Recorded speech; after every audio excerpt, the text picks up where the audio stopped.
So in this particular chapter on axioms and force system, we will be discussing about forces and moments and the relevant theorems around it. Now, until now we had been discussing only about the movement and velocities and accelerations of rigid bodies and points in material points in those rigid bodies and how they are related to various frames which may be relatively moving along each other.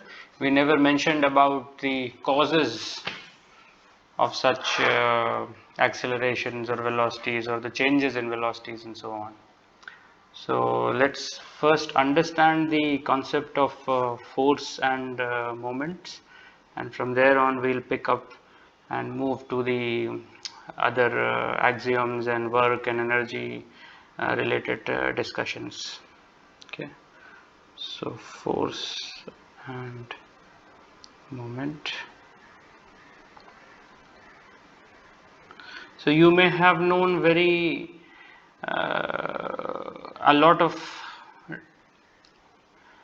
definitions of what force is, and I'll perhaps add to one more such definitions, but by and large we understand what it is. The new point what we have been learning in this course is that the force is actually a primitive. Okay, this is something which we have discussed in the very first lecture of this course. We defined this, we had mentioned that force and moments are primitives. Okay, so let's make a definition of it over here. Force is a quantitative measure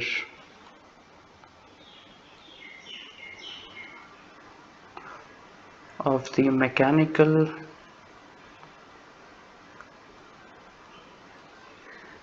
interaction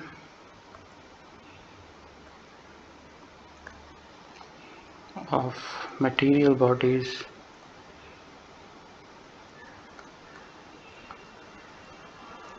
in contact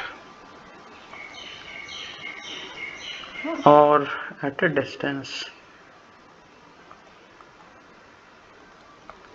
Okay, so when we say it's a quantitative measure, what it means is that we will eventually have a number. Okay, that's the meaning of quantitative.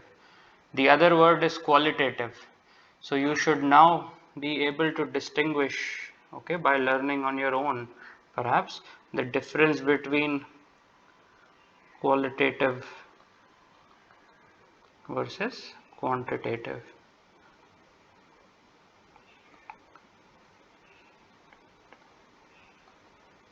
Okay, so you should clarify these distinctions if it's not very clear to you. And force is a quantitative measure of the interaction. Okay, and clearly it's a vector sign and its point. So if you have this situation, if this is your say rigid body, okay, and if a force is shown like this is the first time in this course that we are actually showing a force. Okay, we haven't really done this until now. And this material point is P, which I have shown with a dot. Remember the continuum hypothesis. Okay, so the tail of this will represent the point where it acts. The arrow represents the direction, sense, and the length of this gives the magnitude. Okay, so this is where we have this point force acting on a material point. Okay, so the force will have a magnitude which will be something like this. SI unit of it is newtons, you already know that. Now there are many ways in which forces can be seen to act. Okay, and I will draw a diagram to show many of them over here. So let me just do that. Okay, let me draw a big diagram. Okay, this is enough. This is a rigid body, okay, and then there is this other frame, the F frame. So this can be seen as a point O, and then this is I. Okay, so let's take it one by one. So one is the discrete forces, okay. It acts at a point I with position vector Ri. So this is the position vector Ri, and it acts like this, okay, on this. So if you can have a force, say Fi at a given time. So this is a discrete force. Let me now take up another example. We can have a distributed force.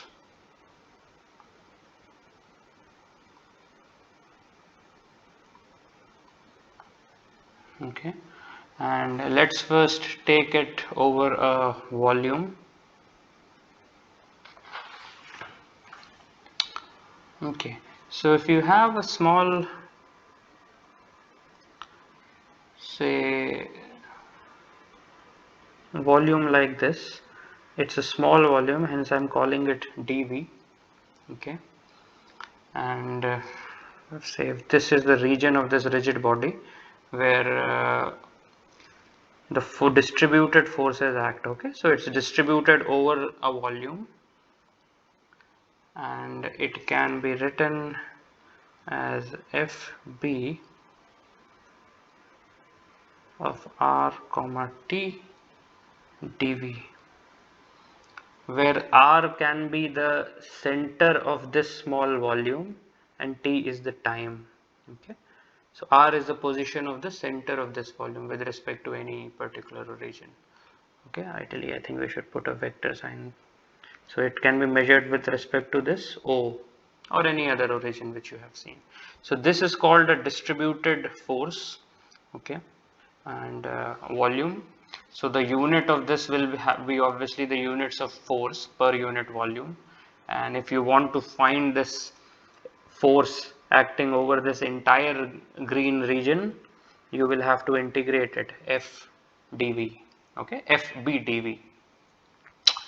Now that's the first part of it. Let's now take up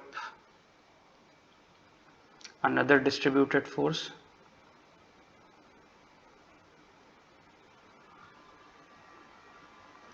Okay, this can be surface.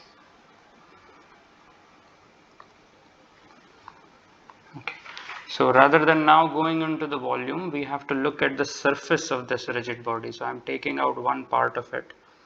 Okay, and let me just draw surface coordinates.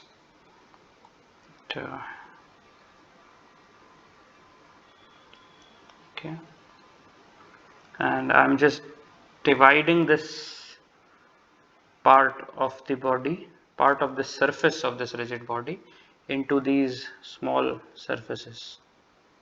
Okay, and they can have forces acting on them. So if this says just like in the green one we had drawn a small volume, I'm taking a small area, this shaded area, and so forces are acting in all of them. Well, they may be zero, okay, if they are not really acting they may still be zero. So in this region we have a Fs, which is the surface force density, okay, and this is dA. Okay, so this is how we can show this distributed force over a surface. The other thing is another distributed force,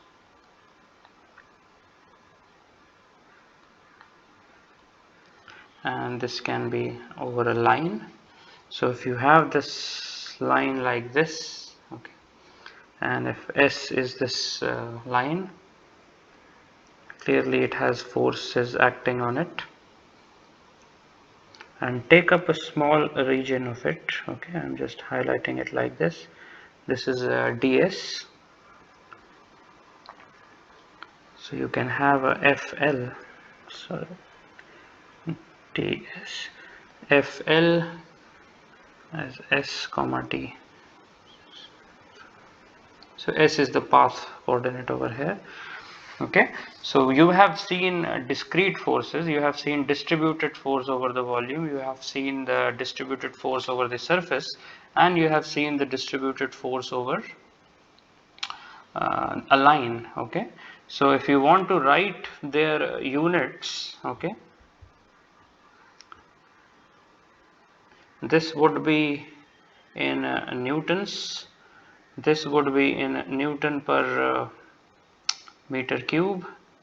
Okay, this would be Newton per meter square, and this would be in Newton per meter.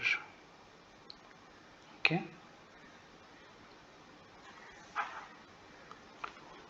so you should be able to recognize when you say, for example, study the application of gravity. Okay, then you have to consider the forces per unit volume. If you consider, say, the forces, the pressure acting on the surface. Okay, say you are standing and you have your feet experiencing forces from the ground, that should be forces per unit area. And you can think of examples like say a rigid beam which is being applied with load, and then there you have this situation of a load per unit length.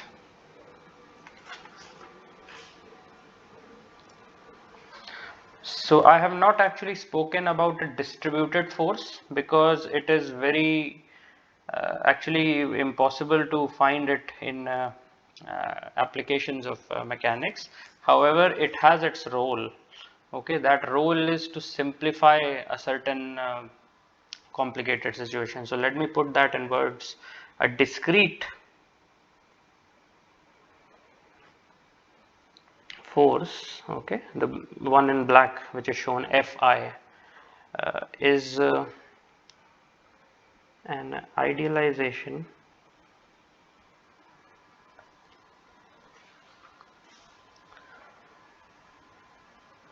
of a physical force distributed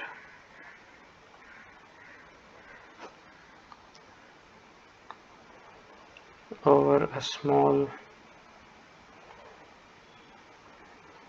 volume, sorry, over a small volume or a contact area.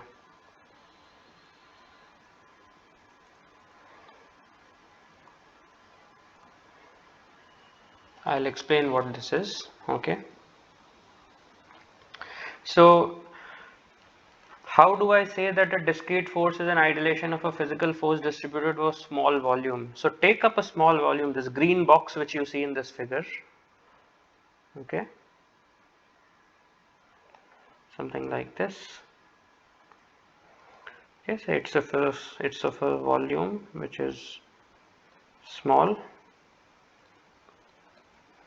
and you have a force which is distributed over it, say in a certain direction like this. Now if this volume becomes, if all the boundaries of this become very small, they will collapse to a point. Okay, in the most in the extreme case, limiting case, all these boundaries will collapse. So this entire small volume will actually collapse to a point, and that point is idealized as this point I. Okay, hence it's a idealization of a physical force distributed over a small volume. Similarly, you can have an area like this which had, say, Fs acting like this. Now if these four surfaces or these boundaries of this small area actually come close, so in the limiting case, this area collapses to a point. That point is again idealized by this I over here. Okay. So that is the meaning of this situation, that the statement that the idealization of a physical force distributed over a small volume or a small contact area. So from your experience you will be able to say when you can actually use this idealization. Okay. So there are some statements about force which must be made upfront, and you know this, but you may all be knowing this in different ways until now. Okay. So I request you to understand what we mean, and perhaps it matches with what you already know. So let's say that forces are frame in different axiomatically.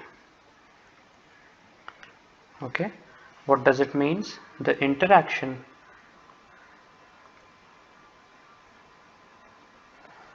between material bodies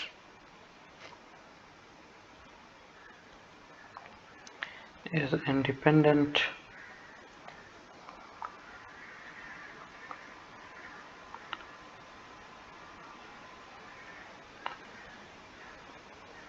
of the reference frame of observation.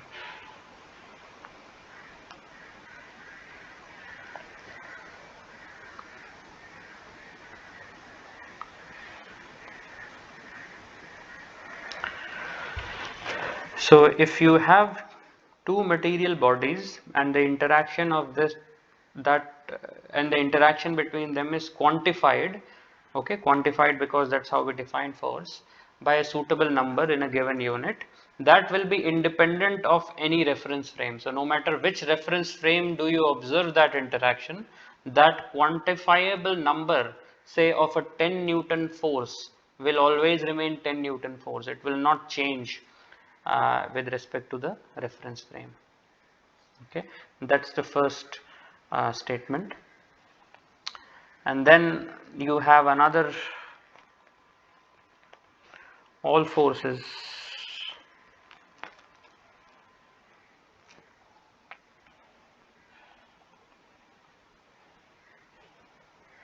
governed by the same, by the parallelogram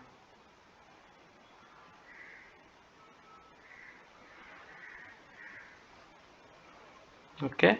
This is an axiom. So please don't ignore these words because that's where we started off this course. Please take a pause and check it back if you are not sure what is an axiom. Okay. So by this statement, all forces are governed by parallelogram law.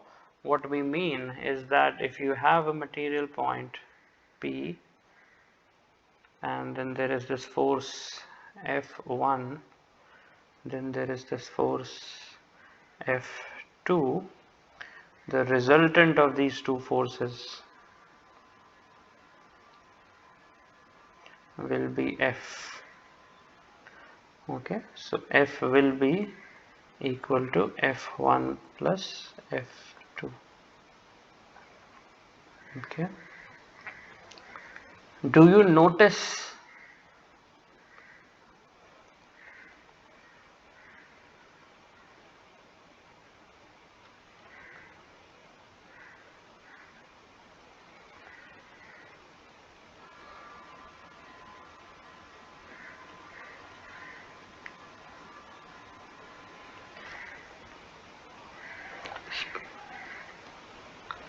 we haven't really called it a vector? Yes, it is a vector, okay, but we haven't really called it yet because we are trying to learn in terms of primitives and axioms and defined entities and so on. Okay, it will show all the properties of the vector eventually.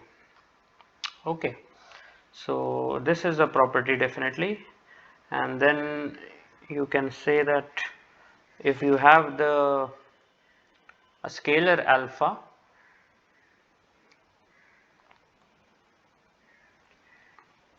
this can be written as this quantity. Okay, so this will be the same point of application of P, and nothing really changes over here. So that would mean that if you have a force alpha F, we put it like this, alpha F, okay, where alpha is greater than 0, then similarly you can have a alpha F where alpha is smaller than 0,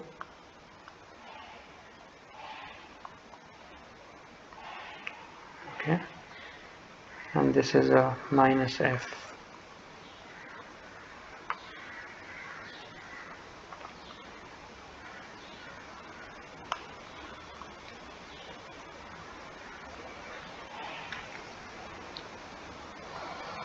Okay,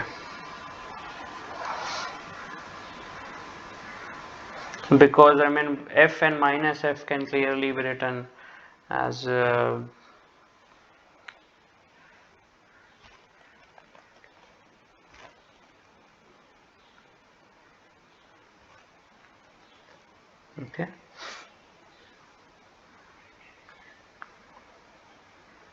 so just by multiplying this minus 1 we are able to, this is actually a definition, okay, this is a definition over here. So these all properties are actually being told to you, okay, as if you didn't know about it. That's the whole idea. So depending on the fact whether alpha is positive or negative, the direction switches. I mean, that's all something which you know. So there are four fundamental forces. Again, you may be knowing about them.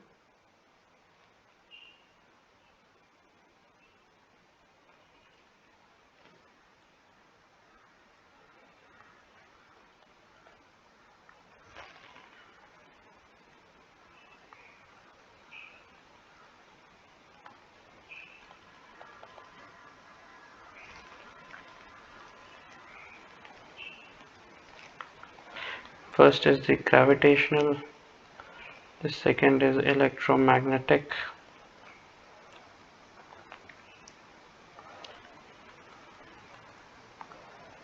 then you have the nuclear, weak nuclear forces,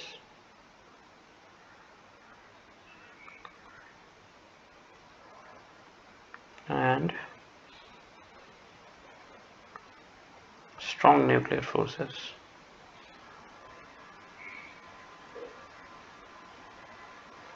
So these are the four fundamental forces, okay, and they occur because of the interaction between bodies. Now the electromagnetic force can be assumed to cancel each other if you have large systems, okay, so this can cancel each other if you have large systems. So let me put that in red.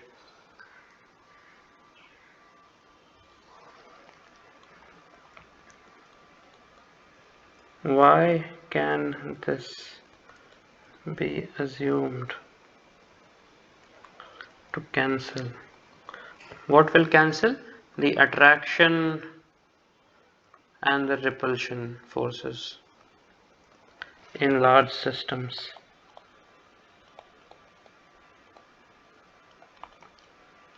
Okay. So definitely you should think about this. So yes, if you are at a smaller scale, then all this is not true. I mean, okay. So not at smaller scale.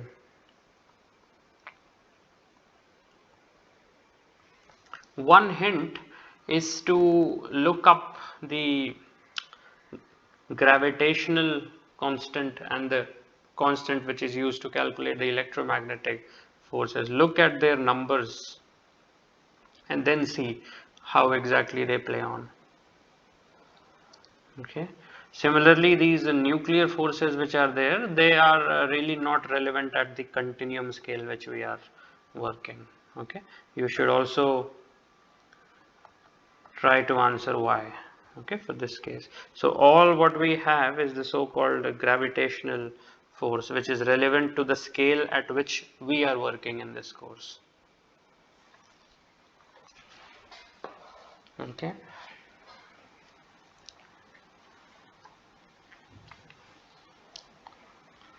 However, you are aware that the force of friction is actually has origins in the electromagnetic forces, and it's not really an electromagnetic force, but the electromagnetic forces manifest themselves at the macroscopic scale. So let me put that in statement, and first then I'll explain to you what it means. So frictional force, spring force, rope tension, hydrostatic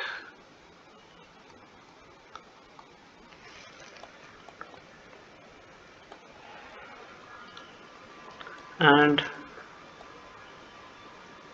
muscular force are macroscopic manifestations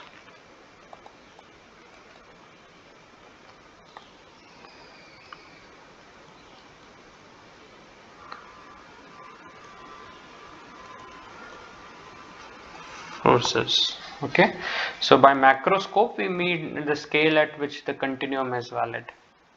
So what people mean when they say this statement, and I'll explain it for friction. You should try to answer it with, perhaps let me go with tension. Okay, you may already be knowing about friction. So if you have, say, a rope which has tension T in it, okay, and if you hypothetically cut this rope like this, hypothetically cutting means you have to just imagine them as like this. Okay, you are not actually cutting this, and then there will be charges on this side. Okay, there will be charges on this side, and because of the interaction of these charges you will have electromagnetic force which are actually valid at the scale of those charges only, but at the macroscopic scale, okay, if you don't look at it at the level of charges, you look at it as a continuum, then those forces will manifest itself as a tension force. Okay, that is what we mean by this, and you should know about the frictional forces as well. Please try to think about the other forces. Repeat the same thought process.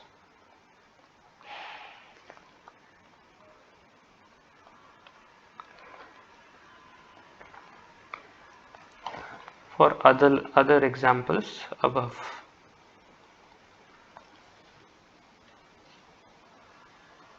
Okay.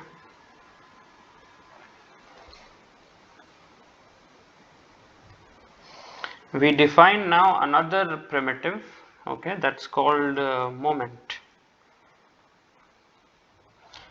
So force is not the only interaction between bodies, okay, which are in contact or away from each other. We have others. So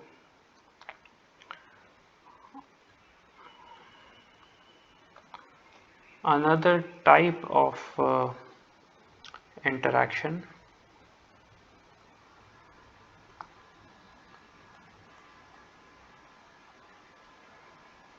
between bodies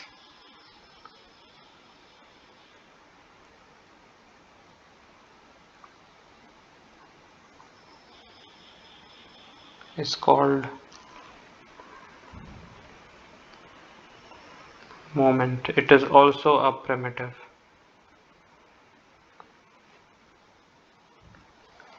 What does it do? It intends to rotate the body.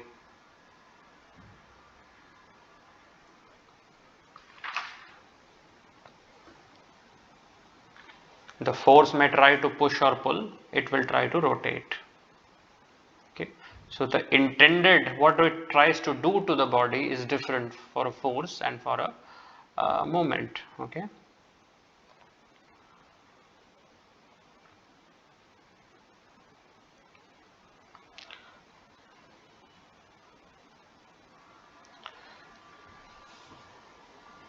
So the units or the dimensions, let me put it as sorry, the dimensions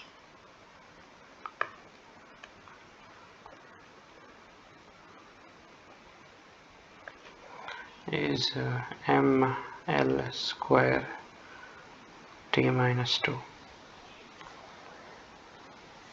So the operations of addition and scalar multiplication apply.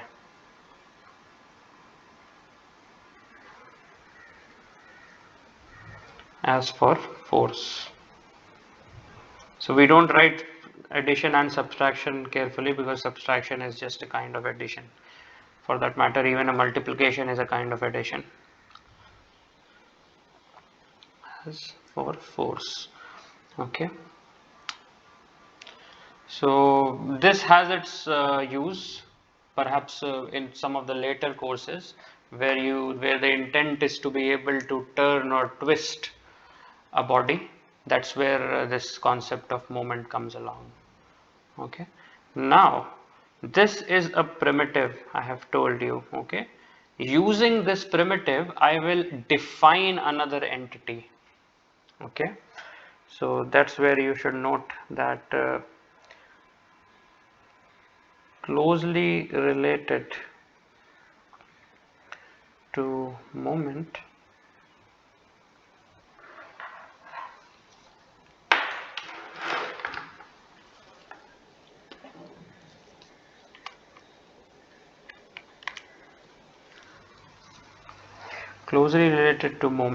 is the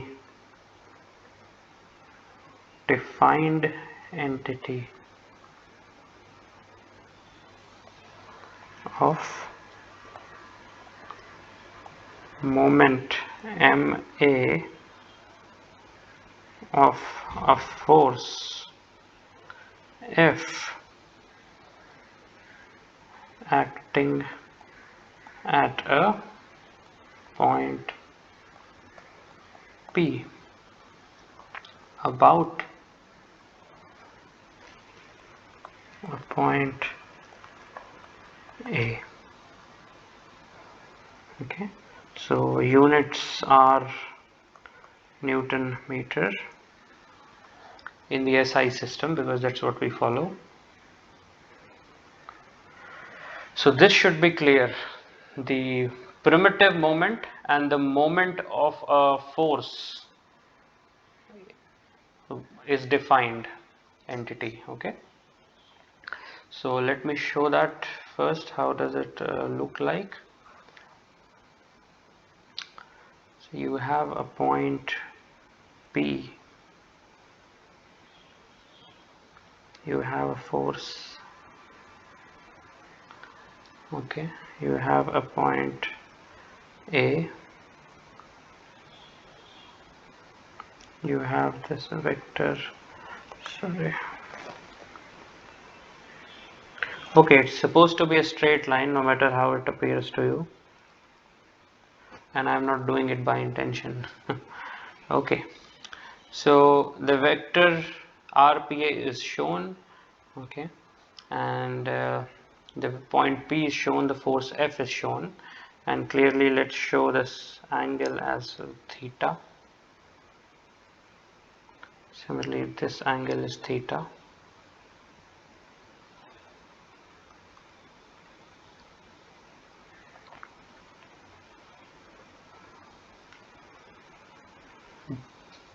This distance is d, okay.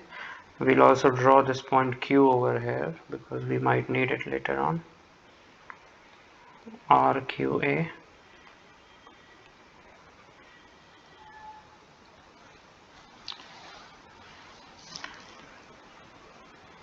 Then we show it by this double lined arrow. Okay, this is MA equal to RPA cross F. Okay, it can be seen as FDN. I'll show what N is. This is a normal vector, and all this is happening in this plane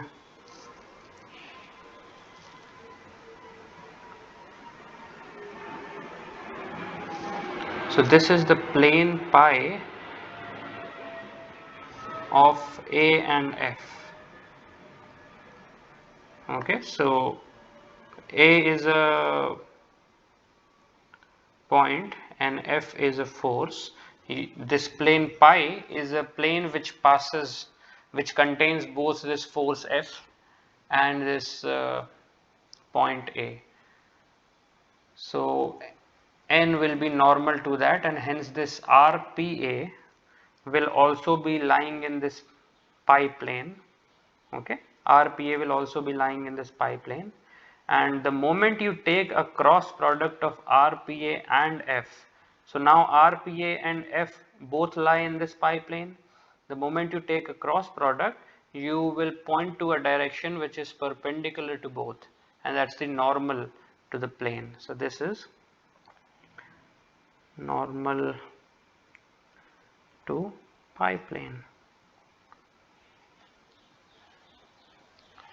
Okay,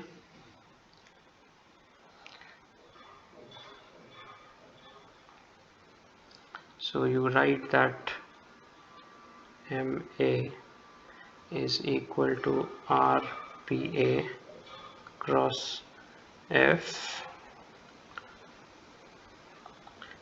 RPA is written by the vector AP going from A to P cross F. This is equal to AP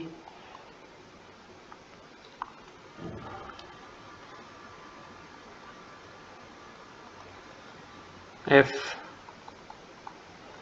sine theta in the direction N, or it can be written as F into AP of sine theta will be D. Okay, and N. So this D over here is AP of sine theta. Okay,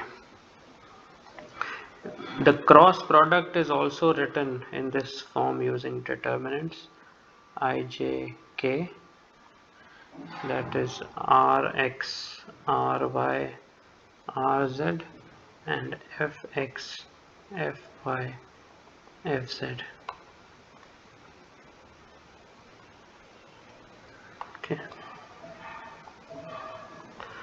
I should perhaps make this distinction. Okay, so needless to say that the vector R is equal to Rx, so referring to the Cartesian system only, but you know that you can write the vector R even in the cylindrical coordinate system.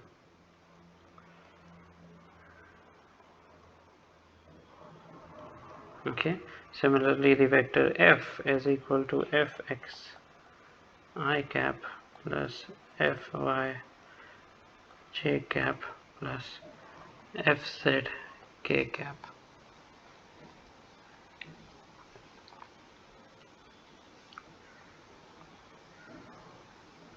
Now since MA is equal to AP cross F, so this is equation 2.1. Okay, we also want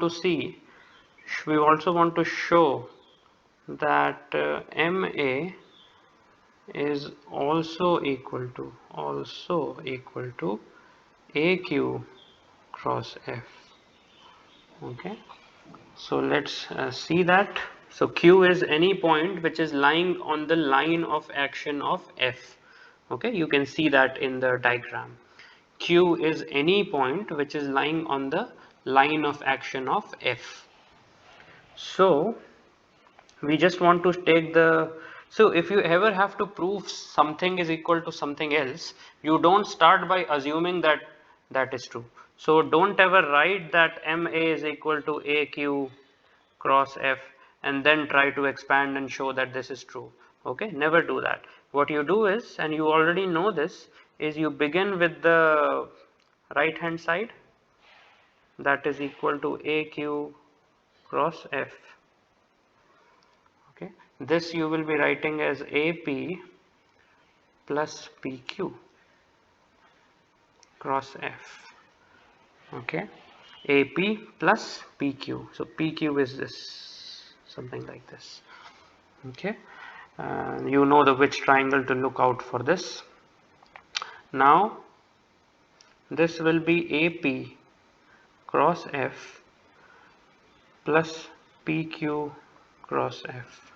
This quantity would be equal to 0 since the angle between PQ and F is 0 or pi. Okay, whichever way, it's actually pi. Okay, the angle between PQ and F is actually pi, but this cross product will come out to be 0, and this can be written as AP cross F, which is equal to MA, which is equal to LHS. Hence you have proved. So this is how you should be writing any proof. Okay, and the reason for this is that PQ is actually parallel to F. Okay, so there are only three ways of proving that A is equal to P. One is that you start from LHS, that is A, and show equal to B, or start from right hand side, that is B, and show equal to A, or show that RHS is equal to RHS or LHS is equal to C, and LHS RHS is equal to C. Okay, you bring them to the same thing C, and that's also a way to show that they are the same. There is no other way to prove it. Okay, so this is something which you should keep in mind, I think, for the rest of your life, not just for this course. Okay, so by its very definition, which is AP cross F, if F passes through A, okay, if F passes through A, then MA would be 0.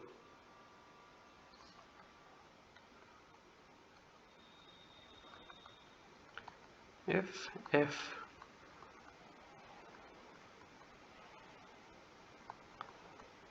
passes through A. Okay, so let's now take up, so this was what we have seen, a spatial description, a three-dimensional description. You can have planar descriptions as well. So let's try to do that. Let me draw a diagram.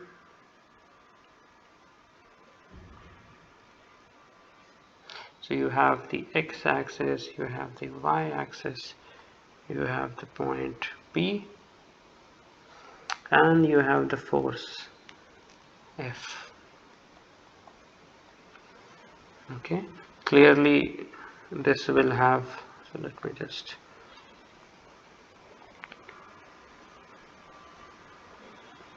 Fx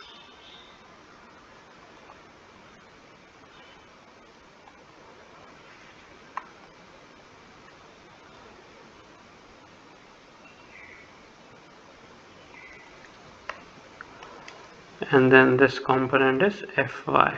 Okay, one directed towards the x-axis, the other directed towards the y-axis. and say your point A is over here. Okay, now so let me just show A somewhere over here.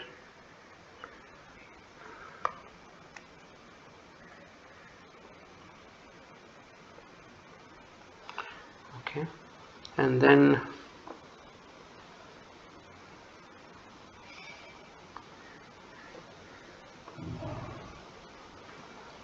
this distance.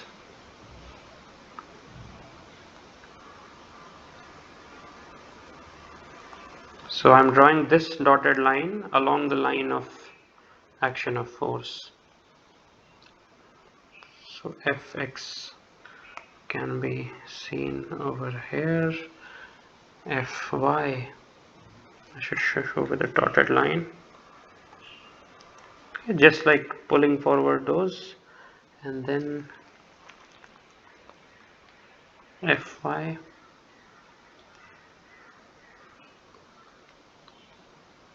Similarly, at this point, I can show a dotted line.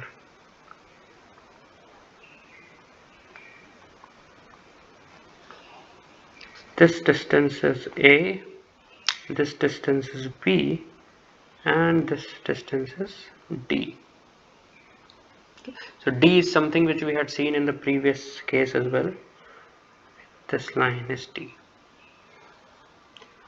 So you're drawing a perpendicular from A to the line of action of force. Okay, that is D.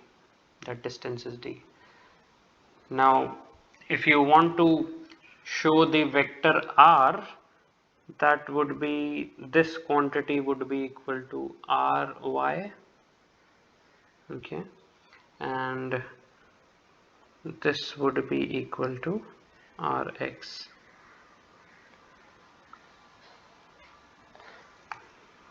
So the vector R will be going from A to P. Okay, so R is AP.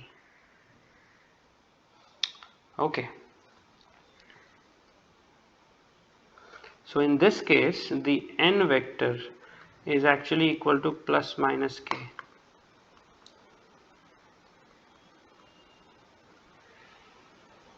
Okay, now when we say the n vector, it's not the z axis, it means a vector which is normal to this xy plane. So there can be two directions, one is plus k, the other is minus k. This is something which you should note. Okay, now MA in this case, so you should be able to see this over here clearly, RZ and over here. Okay, RZ and FZ are 0, so you have to write what this determinant value would be. So you would be doing that. Let's see. Okay, so using that definition, using 2.1, you get MA is equal to Rx Fy minus Ry Fx k hat. This can be written as plus minus Fy A into k hat, and this can be written as equal to plus minus Fx into B k hat, and this is equal to plus minus of F d k hat. Okay,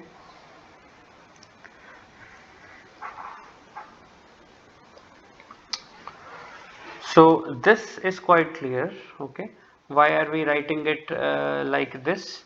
So Rx will multiply itself with Fz. Okay, and Fy, sorry, Rx Fy minus Ry Fx, and that would all be k. So that point is clear. Now we have to see why this Fya can be written as this. So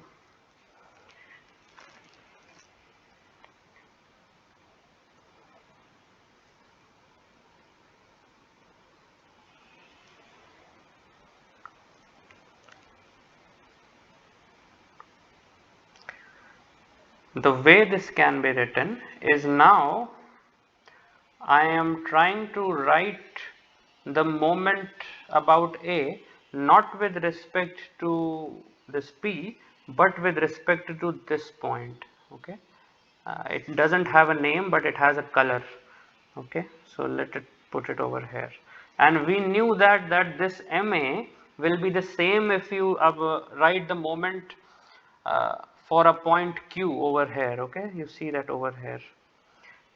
Okay, Q could be anywhere on this line of action of force and the moment value would be the same. So if it could be anywhere, I have chosen this as the value, this as the point of application of force, and I have shown the vector fx and fy over here. So clearly if I choose this as the point and the point A remains the same, I will only have this A component which is along this x direction.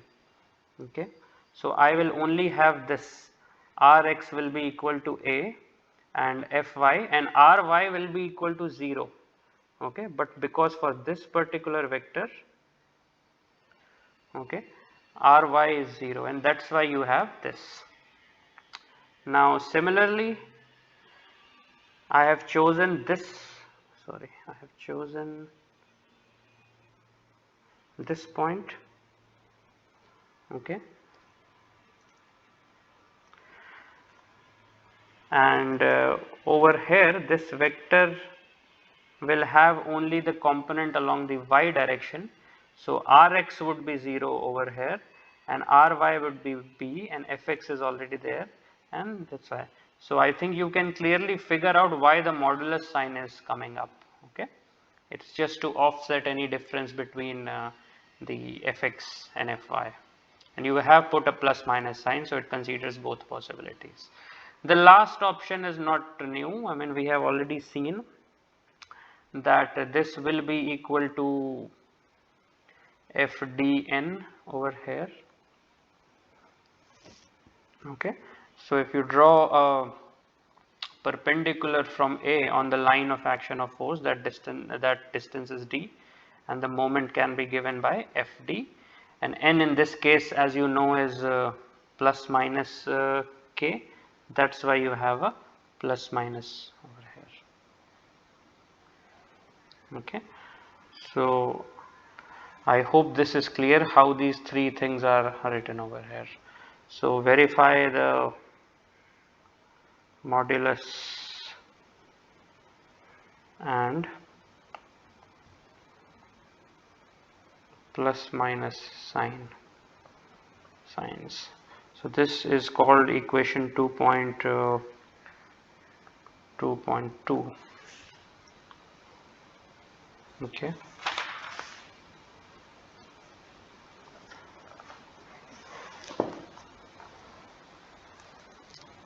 Since this is the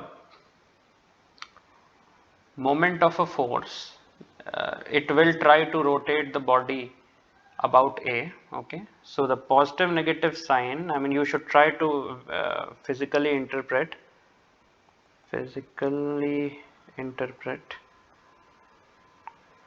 and also verify based on what you have understood by this by doing this exercise and read, that the positive and the negative sign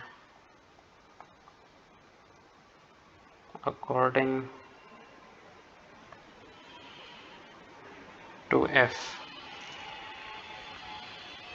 tends to rotate the body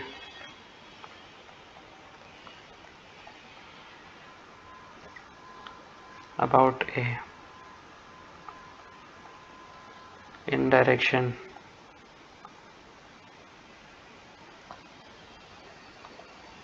k hat minus k. Okay,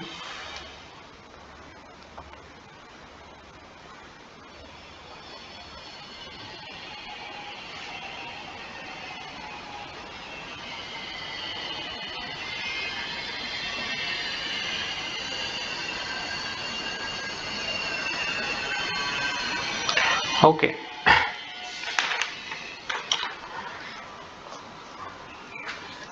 Now there are some other definitions. Again, a defined entity. So this was the moment of a force about a point. Okay, so you can also have the moment me of the force F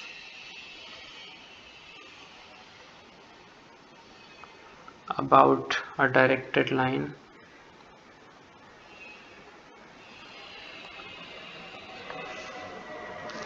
L, and with unit vector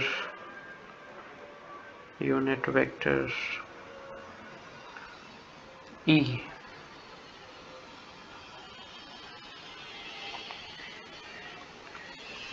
along it is defined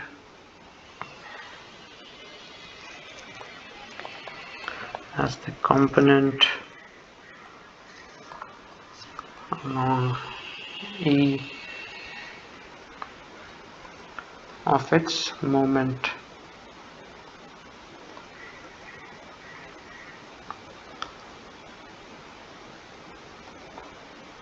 about any point A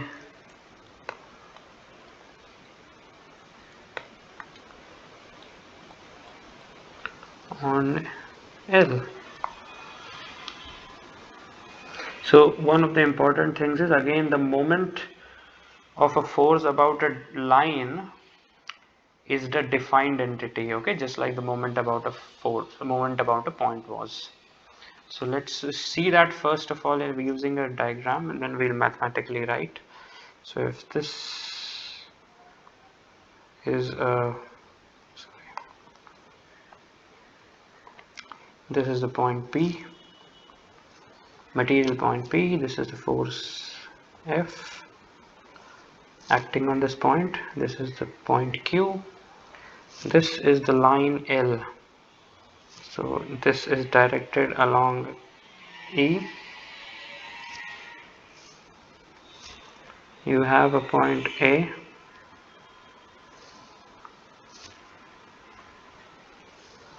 you have this point B,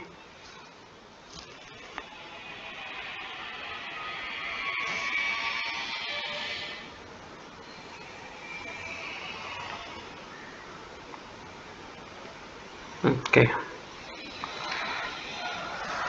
Now this is defined as me is equal to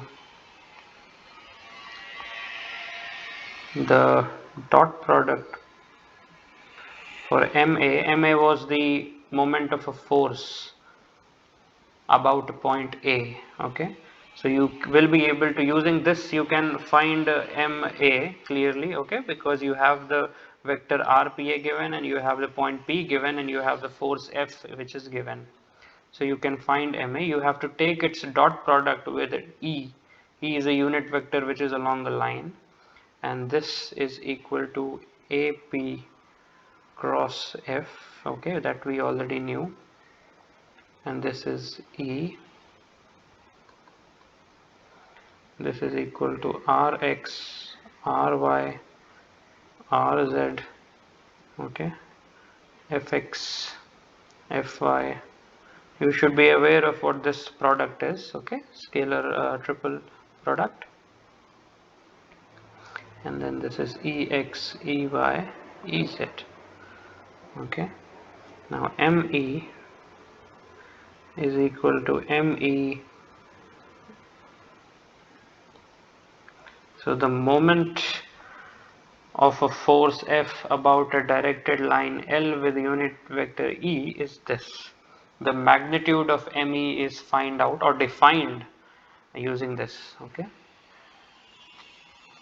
So this is equation 2.3, and it is needless to say. So we have already shown that R is equal to Rxi plus Ryj plus Rzk, and F is equal to Fxi cap plus Fyj cap plus Fzk cap, and similarly this E vector is equal to Exi hat plus Eyj hat plus Ez k hat.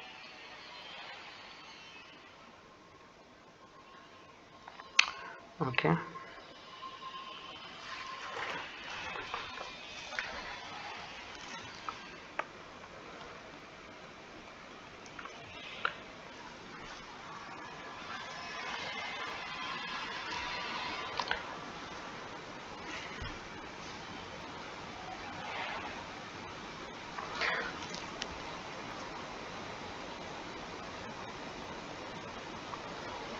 So why do we say that the ME is well defined and it is not actually dependent on the point A?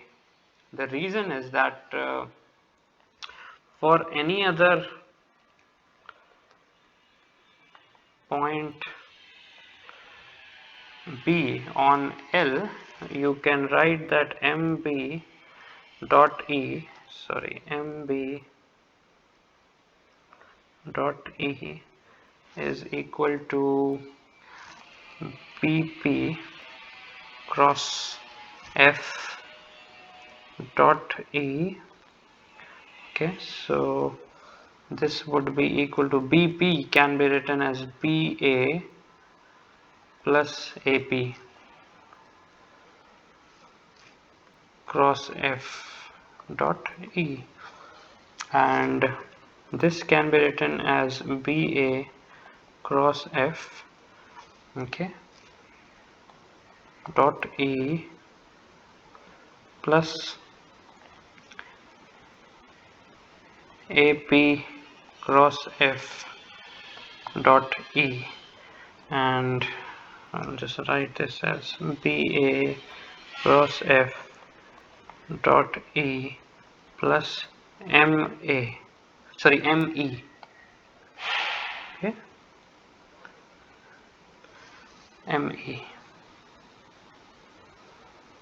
okay, F dot E, and okay, AP cross F dot E. So this is not a vector, it's a scalar quantity. Okay, ME, and this will be equal to ME because BA vector is parallel to E. So BA cross F will be perpendicular to BA, and if you take a dot product of it, that will be a cos 90, and that quantity would come out to be 0. Okay, so that's where we say that therefore ME is well defined. Okay, it has got nothing to do with the point on this line about which you are writing these definitions. Any point is good enough. Okay, so if you look at equation 2.3, okay, this is 2.3.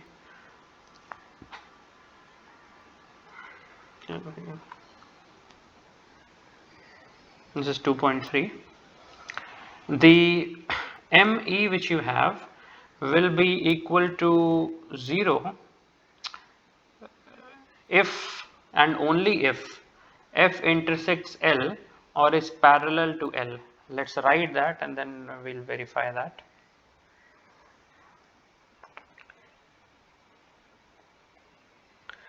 Equation 2.3 implies that ME is equal to 0 if, meaning if and only if F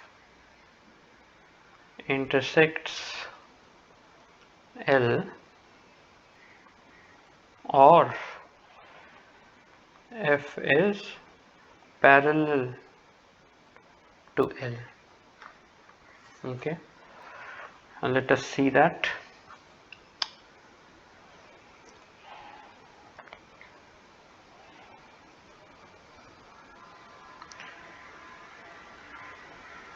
F is parallel to L. Since F is parallel to L, this implies that ME will be equal to 0, because this triple product would become equal to 0. Okay.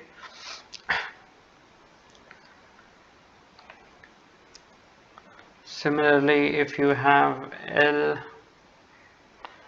is like this and you have F like this, and it eventually intersects, okay, F intersects L, then ME would be equal to 0.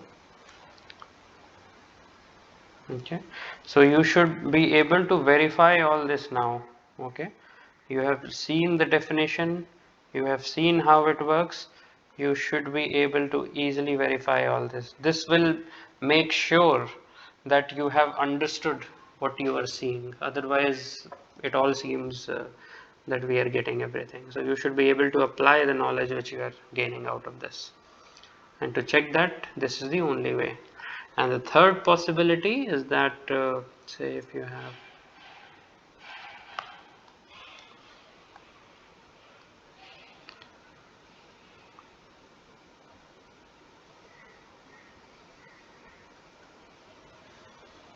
okay, so let's say that, let me define the line L. Okay, L, and then this is the point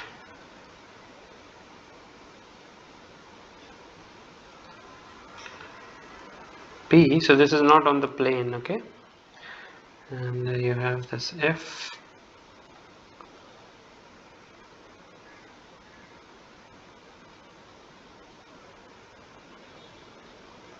this point Pn. So this force has a parallel part, it has a perpendicular part. This perpendicular part is in the E3 direction. Okay, and then you have this as a distance d in the E2 direction, and this is L into E1 direction. Okay, this is a point P. So in this case, F is skew to L, and in this case ME will not be equal to 0. Okay, I will write it in words just so that you can write this Ex, Ey, Ez over here in terms of E1, E2 and E3, and then see for yourself that why would ME not be equal to 0 in this case. Okay, so please verify this, don't ignore it, pause the video and only move ahead once you have done this verification.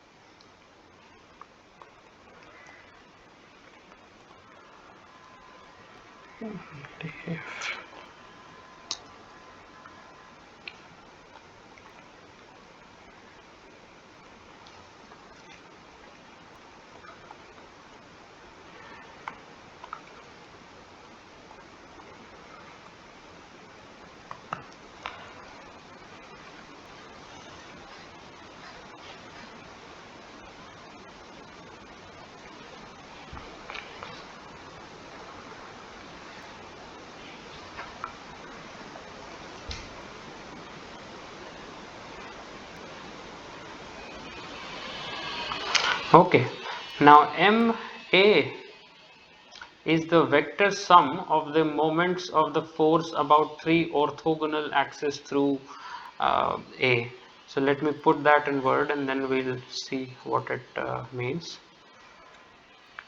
Note that MA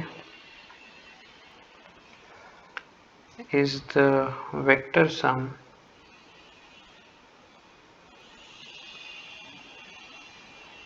of the moments of the force about 3 orthogonal axes through A. Okay, so what this means is that the MA of A can be written as M1 of I hat. Okay, suppose I1, I, J and K are the 3 orthogonal axes. M2 of J hat plus M3 of K hat. And what are these M1, M2, M3? These are the moments of force. Okay, so remember we had A of Fy, sorry, yes, A Fy, and then we had B Fx, and these kind of things had been there. Okay, so this is something which you should be able to look for yourself, how M1, M2 and M3 will all be moments of force. Okay, they will all have some numeric value. You can see that using the equation 2.1 as well. Okay, you can see that equation in equation 2. So expand, so the trick is to expand it, the determinant of equation 2.1, and then you should be able to see this particular statement. Okay,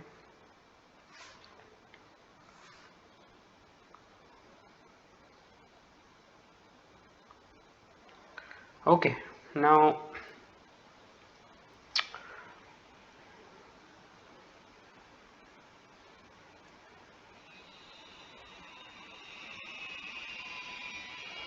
so if you have the point Q over here and you have this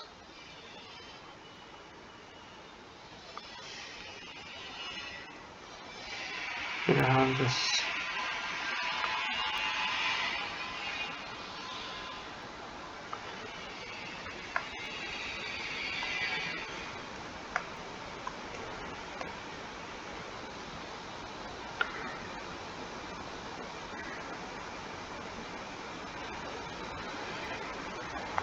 so you have F perpendicular normal, and then you have this other F perpendicular. I'll show the angles, perhaps this will become more clear.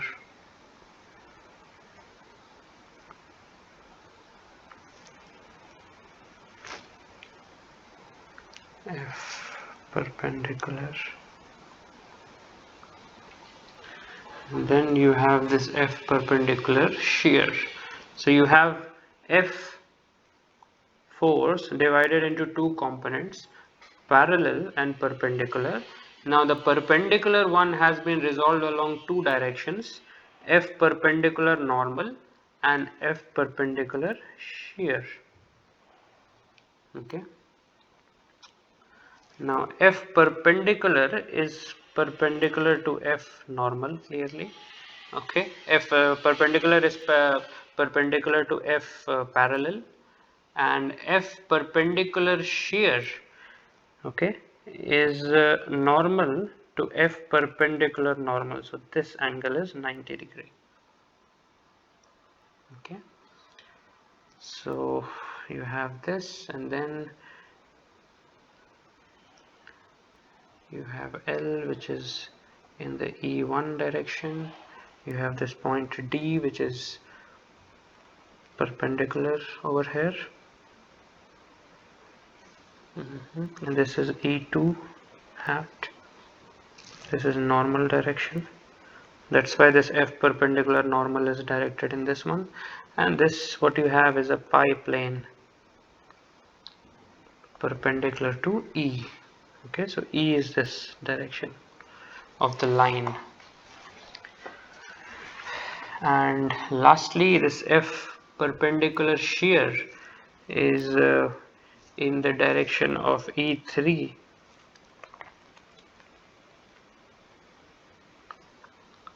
This is equal to E cross N. Okay, now let's go with words what we want to do with this. Consider the pi plane through any point q on the line of action of f, which is normal to E. Okay, so pi plane anyways was passing through a point and the force. So pi plane passes through any point q on the line of action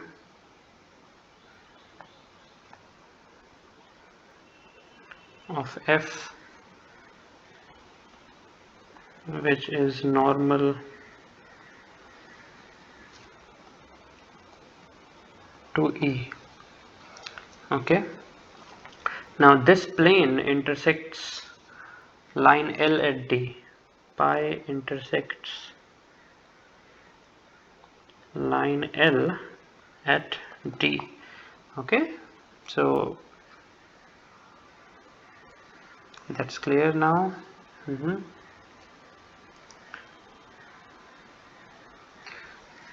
So the vector n is equal to E2 along dq. Okay, this was q. Okay, this point was q. N is equal to E2 along dq is normal to E, and E is the same direction as E1. Okay, so that's why this perpendicular sign is shown.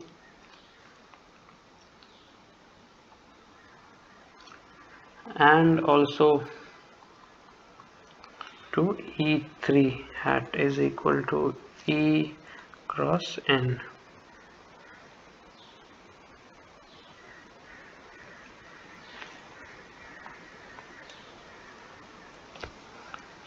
So since it's a direction only, I am just writing it as a unit vector. Okay.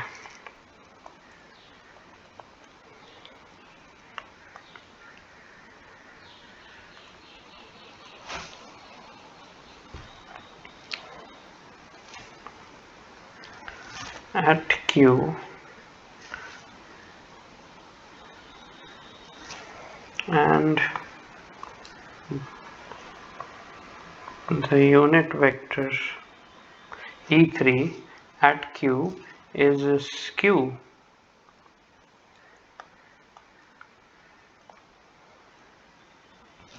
to vector E through D.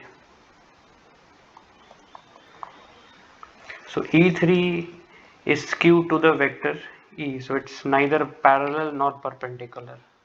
Okay.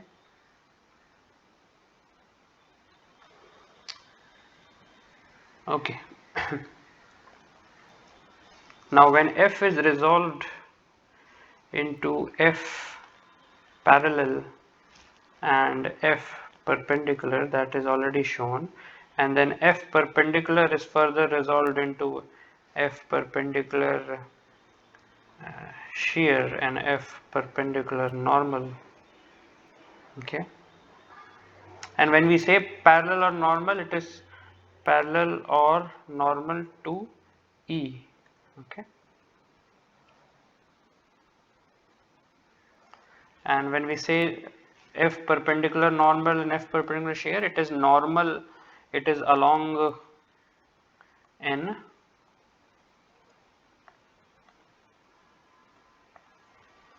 this vector N,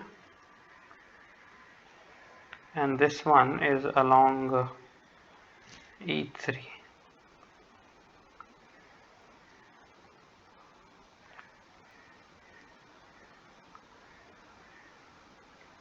So F perpendicular normal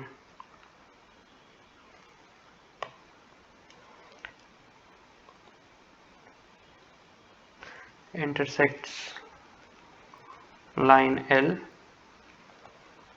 and F perpendicular shear is skew to line L.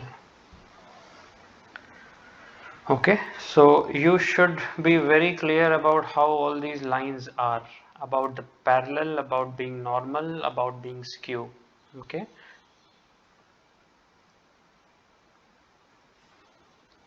now ME for this case, I should perhaps write it over here. I'll write in a different color. So ME is equal to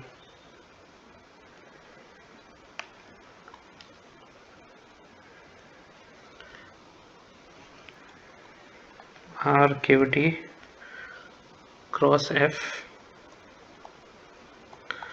dot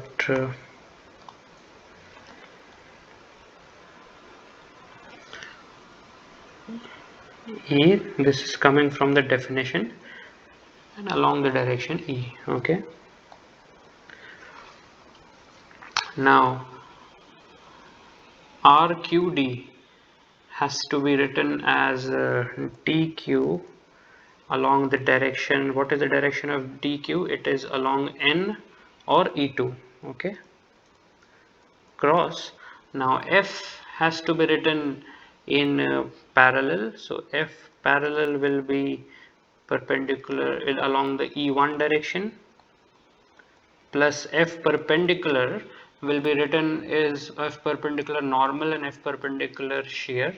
So F perpendicular normal is along the N direction, which is E2, plus F perpendicular shear is along the E3 direction. Okay, and you have to dot this with E. E is actually E1, and write it again as E.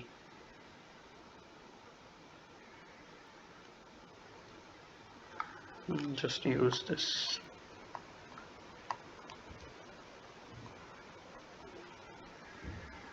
Okay,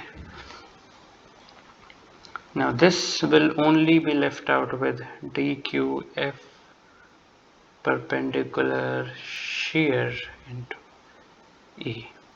Okay, DQ cross F parallel and DQ cross F perpendicular normal, these two terms would somehow be vanishing. Okay, you have to figure out why. It's very easy. Okay, you just have to look up for the terms which were becoming zero. So remember, it's a cross product and then there is a dot. Okay, so this is a cross product and then there is a dot.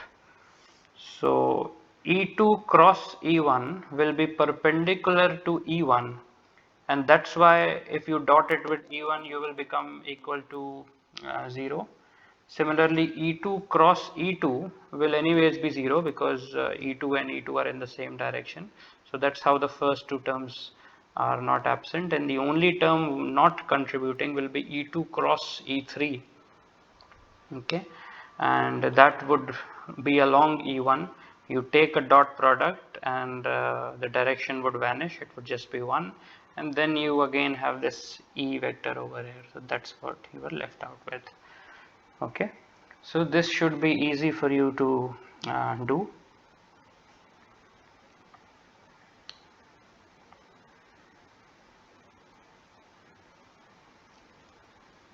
Okay,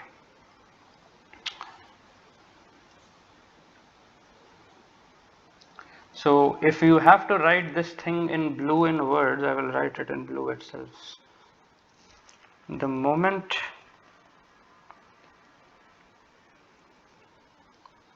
of a force about a line is the moment of its transverse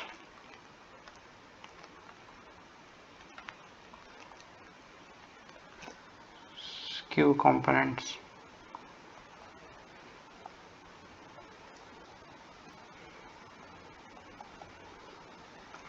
F perpendicular S about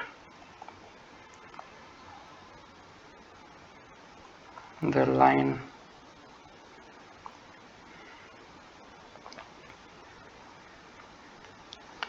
okay. So the moment of a force about a line is the moment of the transverse Q component, this one, F perpendicular shear about the line. Okay. Now if we let's just now use the black one.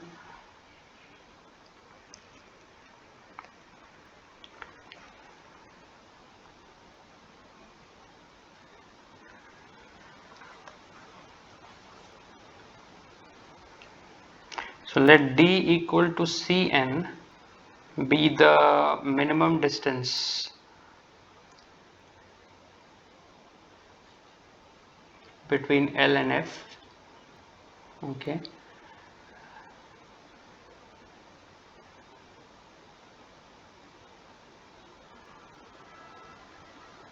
So this is actually coming from this particular diagram only. Somehow I don't have to space. So what I'll do is I will write the mathematical part over here and you have to go back and check this diagram, or let me try to squeeze in over here with the green. So what you have to do is you have to let D is equal to Cn is the minimum distance between L and F.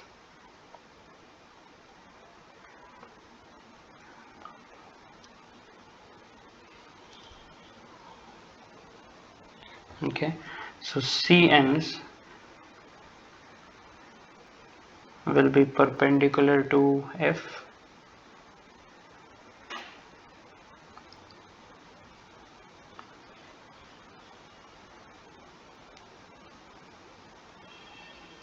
That would mean that when you resolve this F as F parallel plus F perpendicular, then F perpendicular is equal to F perpendicular E3.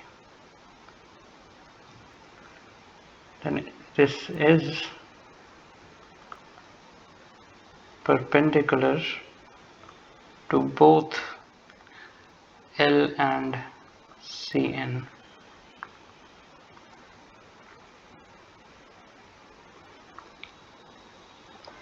So if you then write ME is equal to MC dot E, I have not shown the point C over here, okay.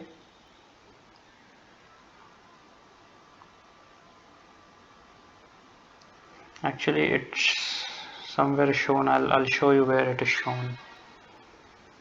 Okay, it's shown over here. This. So this is the point C. It is the minimum distance between this line and the line of action of D equal to Cn be the minimum distance between L and F, and this is where we are going along.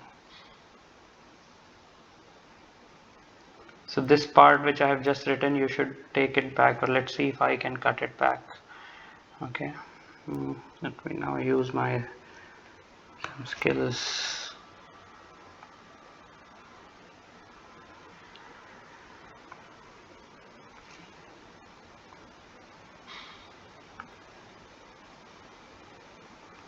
Okay, see if I can move. See if I can move.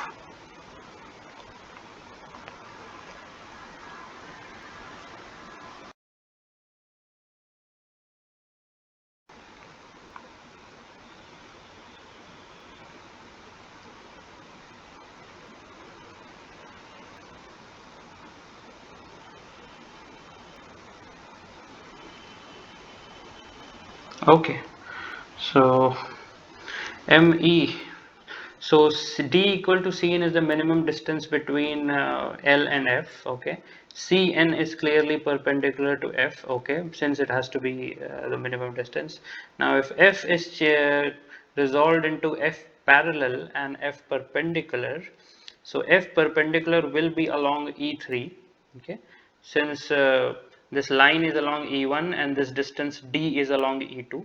So E3 clearly has to be, F perpendicular has to be along E3, and F perpendicular is perpendicular to both the line and Cn.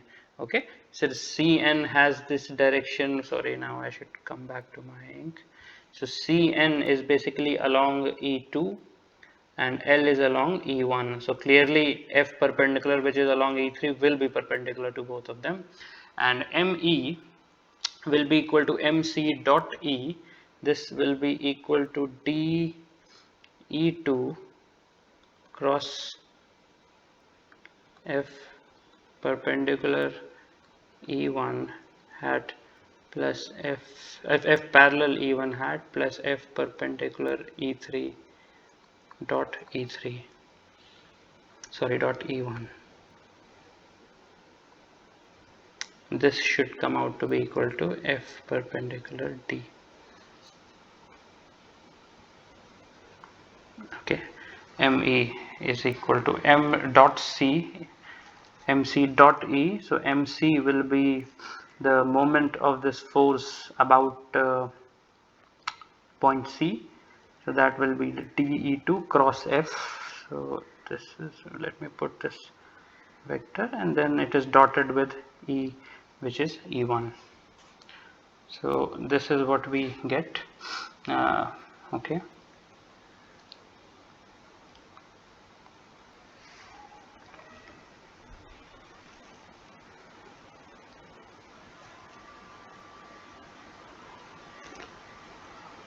Okay, now the last part of this discussion will be about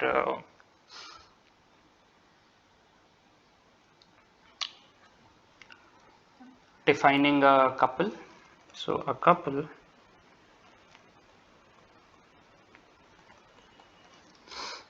is a set of forces F and minus F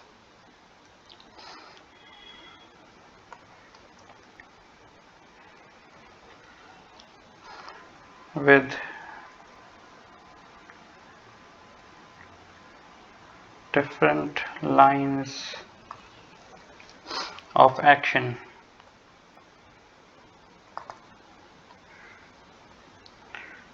Let me show what it means. So if you have point Q, you have this minus F acting.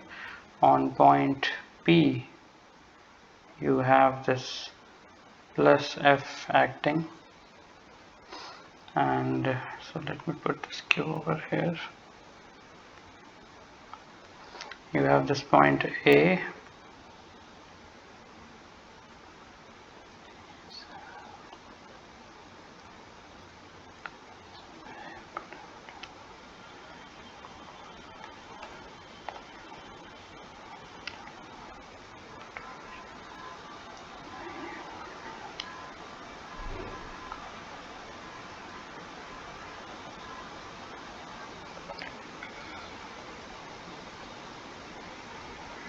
okay, so this point Q, I'm not getting a place for this to write. Okay, this seems to be a place where it won't disturb anything, and this is this perpendicular distance D between these two line of actions.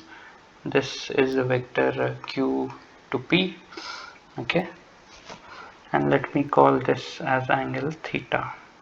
Okay, along the line QP and F force. Okay, so a couple is a set of forces F and minus F with different lines of action, clearly shown in this diagram. Now its moment about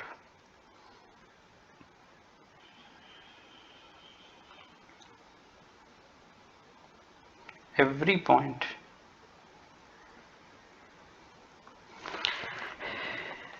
is the same and is called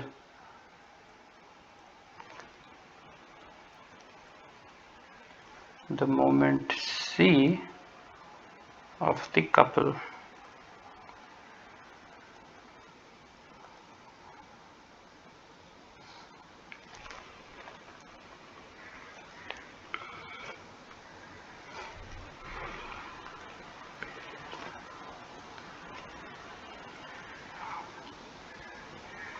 So MA will be summation of two moments. One is AP cross F, okay. The other will be AQ cross minus F, okay. And this will be AP minus AQ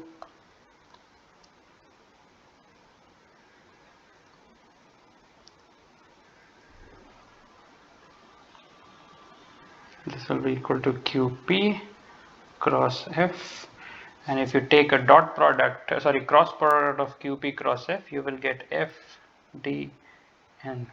So that is why they say that its moment about every point is the same and is called the moment C of the couple. So this is C. So your choice of Q or P does not really matter over here. What will only matter is the force and the distance between these two forces Fn minus F. Okay, that's it. So this expression, as you see, is independent of A. I mean, we started out by writing as if it will depend on A, but it turned out that it doesn't really depend on A. So it is needless to say that the force sum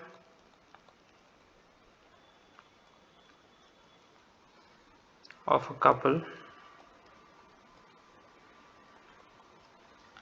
is 0.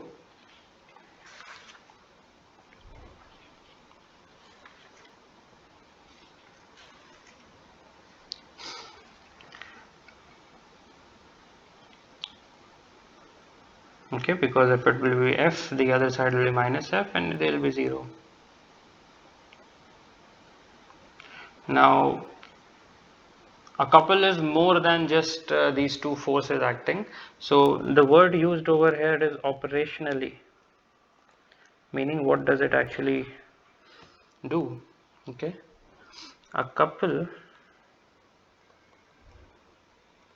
will not merely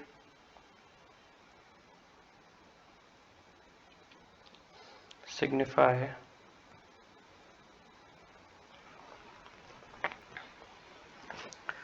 pair of forces F and minus F,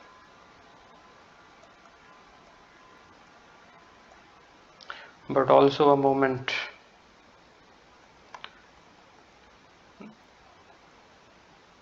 this is the primitive moment, okay, not the defined entity moment of a force about a point. Okay, so this is primitive. And what was the difference? I mean, difference was that this particular moment is independent of force, okay, but the moment, the defined entity moment of a force about a point was clearly dependent on the force.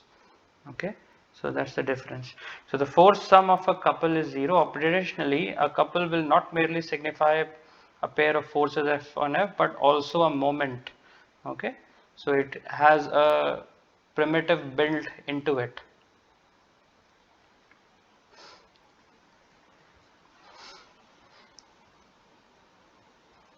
So let me show how this should look like. You have this S. This is the moment. This is Cj.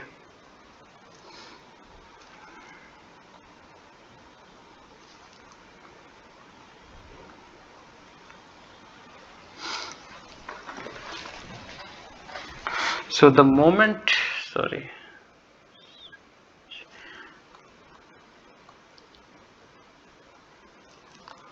the moment C1 of a couple or a moment M is denoted by an arrow with double lines. Clearly the length of these lines give its magnitude, the direction is given by the arrowhead and so on, okay, and tail points to the point of application. Okay, that is S over here. Now the moment C1, this is the primitive of a couple or a moment, so C1 or C2 or C3, okay, so that I have shown separately as Cj. So on the jth point this is applying, so at one point it will be C1, 2 point it will be C2. So remember the discrete force concept, so you have a discrete moment over here of a couple or a moment. So these are two separate things. The moment M is denoted by an arrow with double lines. So this is due to the force and this is the primitive. Okay. So finally we define a wrench is defined as, I should perhaps write it in a different color since I'm using the same diagram. A wrench is defined as a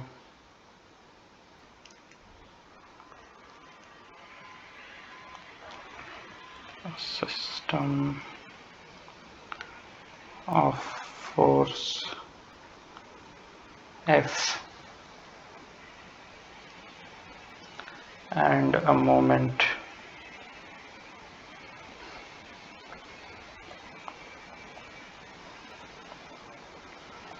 or moment of a couple C whose direction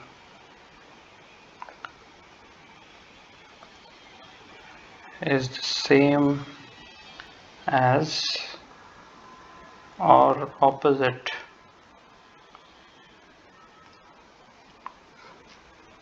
to F. So wrench is a system of a force and a moment or a moment of a couple C whose direction is the same as or opposite to F. So this is C and this is same as F, or it can also be opposite. So this is a wrench. It's all about acting at one specific material point. Okay, so a wrench acts at a material point and it is a system of a force and a moment, okay, or moment of a couple whose direction is the same as or opposite to F.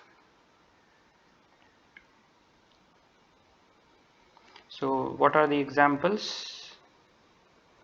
So I will write in red so that you can look up some sort of a video also by searching over the internet and visualize this.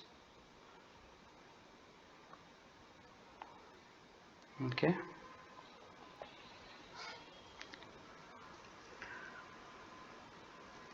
Force system acting on a drill bit.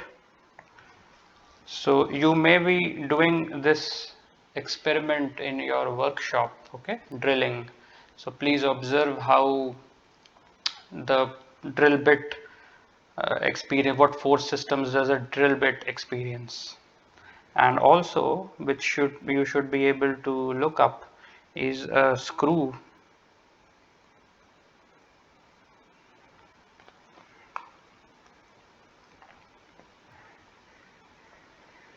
A screw being tightened or removed. Okay, you must have used a screwdriver at some point before, or wrenches. And how do we know that it is a force system which will have this a force and a moment? Well, if you imagine or if you see this, the force is there because it is pulling or pushing depending on whether you are unscrewing or tightening a screw, and it is also turning, and that's where the moment is coming in. Okay, so both force and the moment are there because they are causing both pulling and turning. Okay, so that's where you have this definition. Okay, so over here we will just also briefly look up the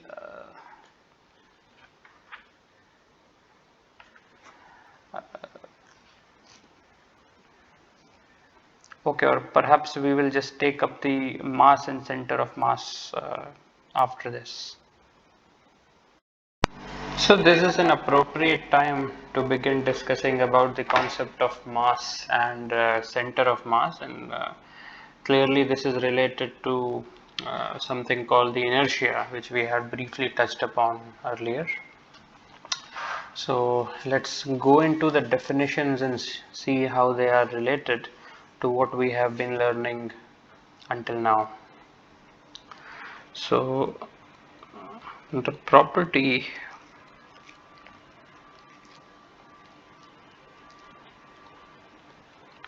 of a body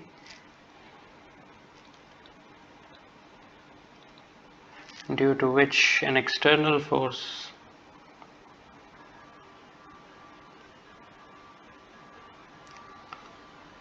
is required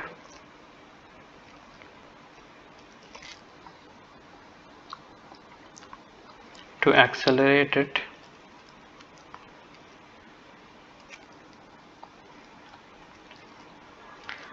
is called inertia,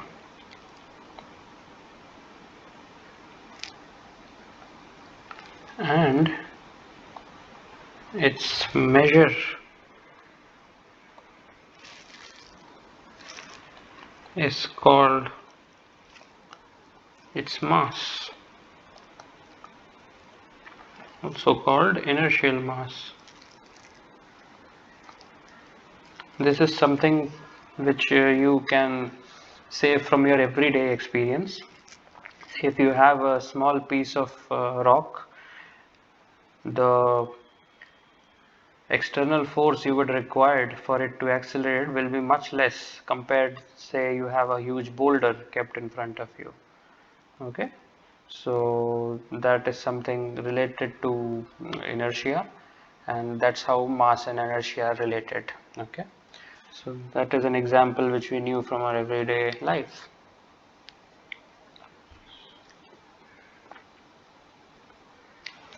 There is also a mass which we call as a gravitational mass,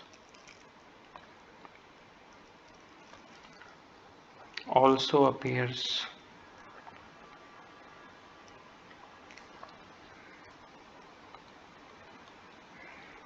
in gravitational law of attraction.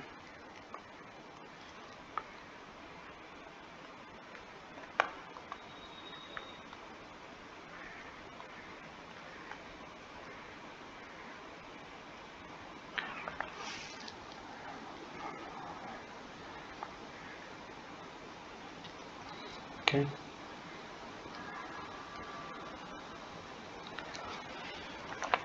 So the inertial mass is the same as gravitational mass,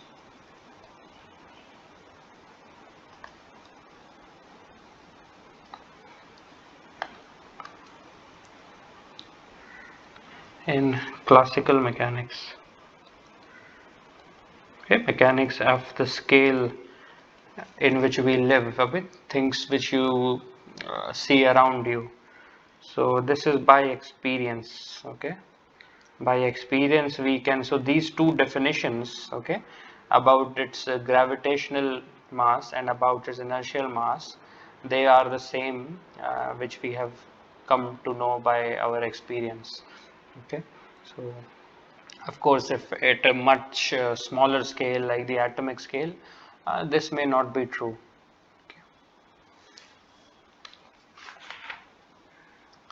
So let's see how we can define this. The mass B,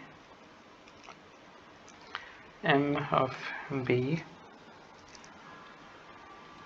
of a body B is taken approximately as a real positive scalar, which remains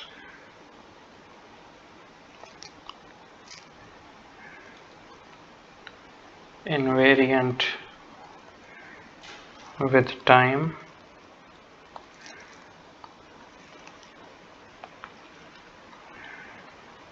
and equals the sum of masses Pi of all its parts.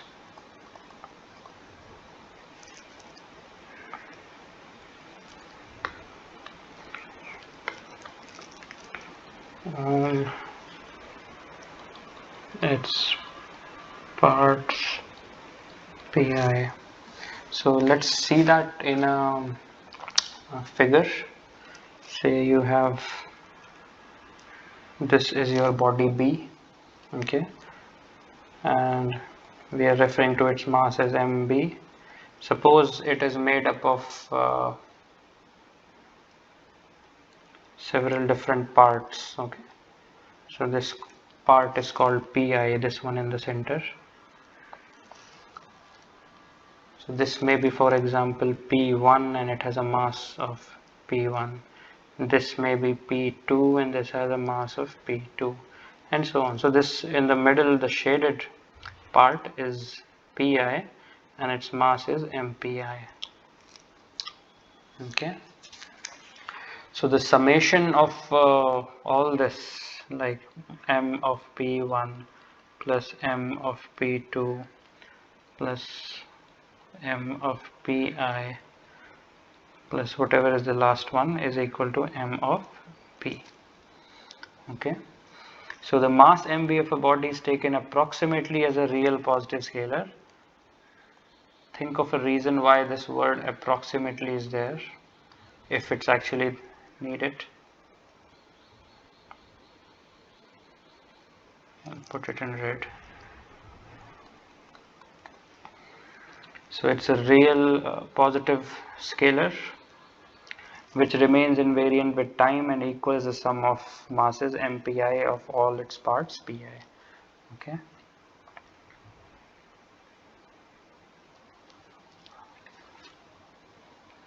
Okay. So due to the continuum hypothesis which we have learned before,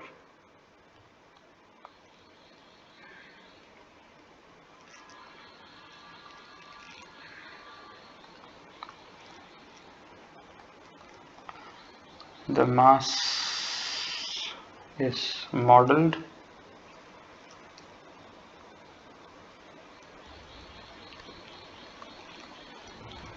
to be continuously varying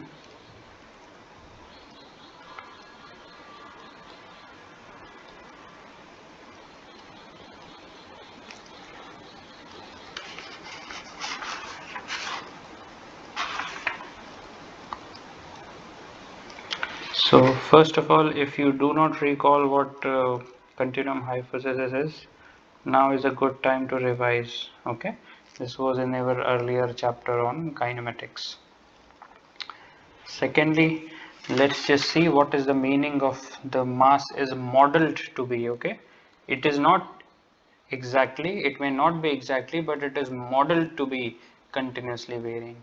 So if you have your say body like this, and then your F frame is like this, okay, and then you have this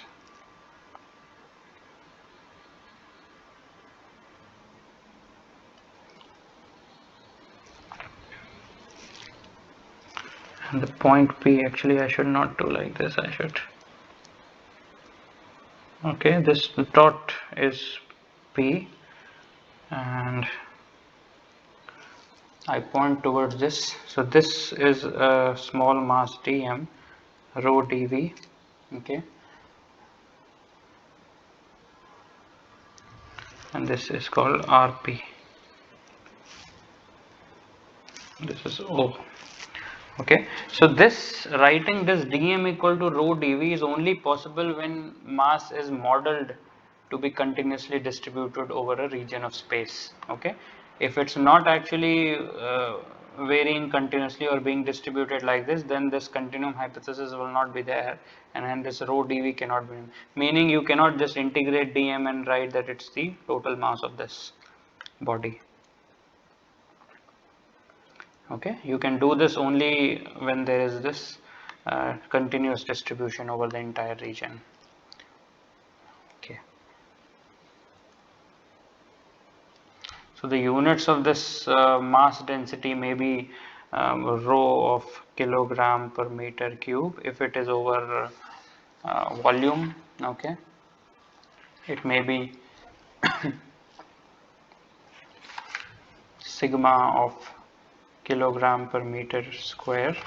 So this is body B, it has a volume V, total mass M. Okay, now if you want to visualize this, so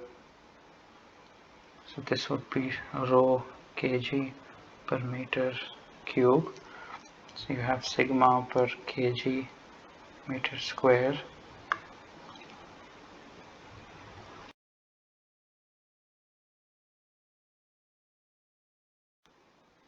Okay, and say if now you have this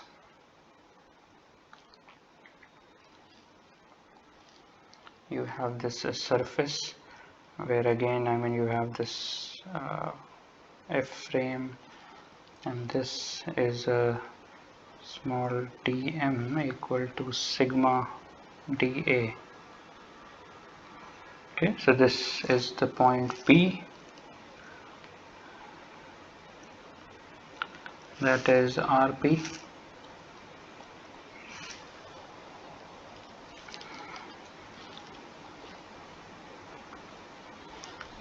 This is A comma M. Okay, so here the mass is modeled continuously over the surface. In this case it is continuously distributed over the volume. Okay, so in this case you will have a sigma of kg per meter square. Here you will have a sigma kg per meter cube, and the last part is clearly of the line distribution. Okay, so you can have this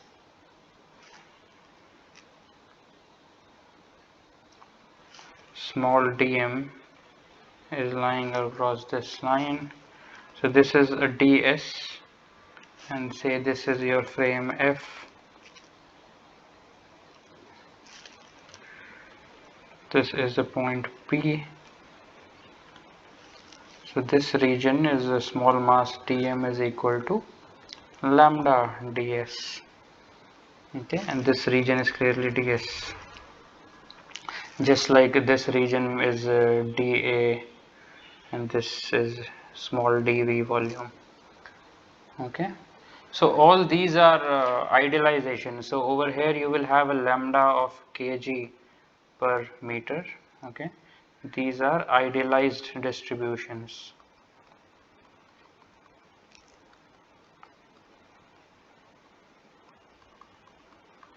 Obviously these distributions are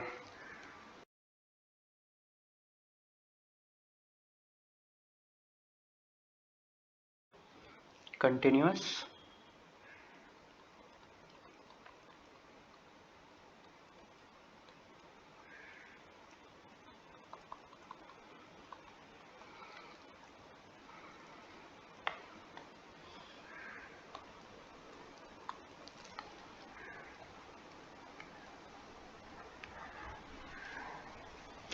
Okay.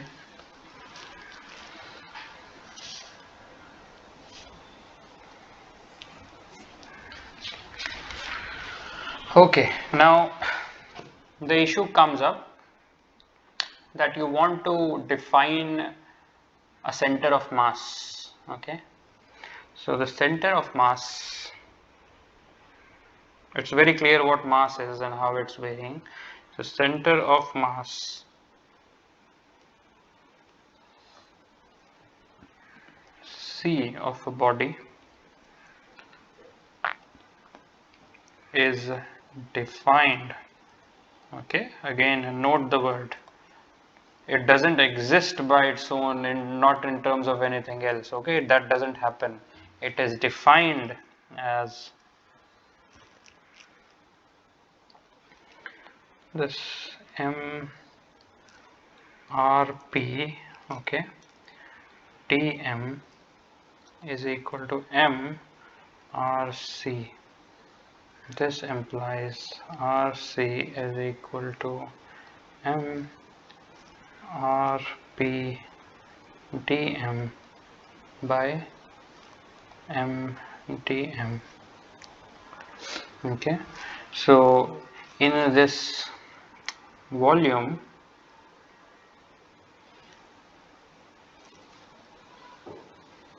you have this point C over here,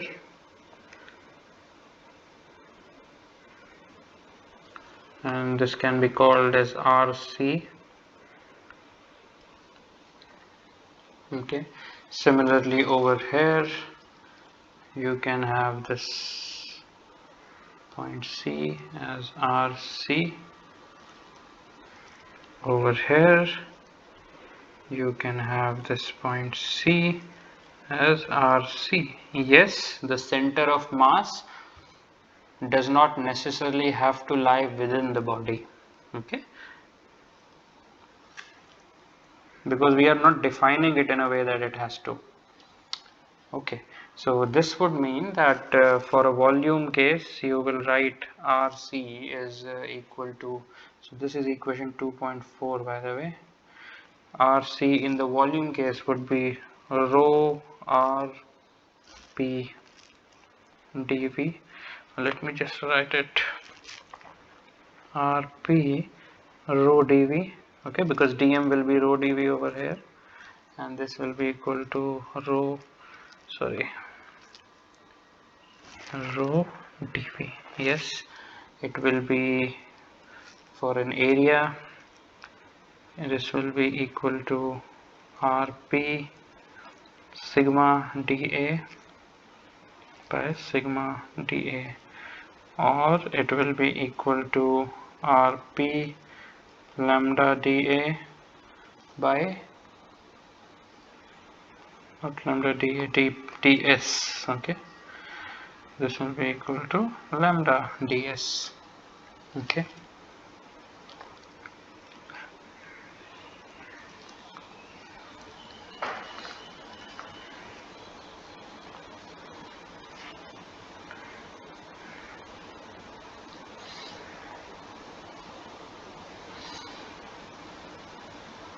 so if you have, say, the x, y and z coordinate system, then RP, which is the RP is any general point in this P is any general point in this body, okay, either volume or surface or line. So RP is the position vector of that particular point, and that is written as xi plus yj hat plus zk hat, and a small volume is written as dx dy dz. Similarly, if you have a cylindrical coordinate system, which we have learnt about, Rp can be written as R cos phi I hat plus R sin phi j hat plus zk hat, and dV in this case is equal to dr. I'll write it in red so that you can actually draw this and see. So in this case dV will be equal to dr into r d phi into dz. So this is something which you should be able to do it. It's very easy. All you have to do is just draw a circle and then extend it in the thickness direction to draw the cylinder.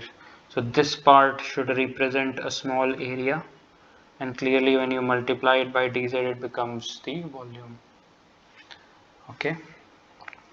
Now the center of mass is already defined. Let's define our last quantity, which is the centroid. We'll show that by the symbol C star of a volume, surface and a curve are again defined by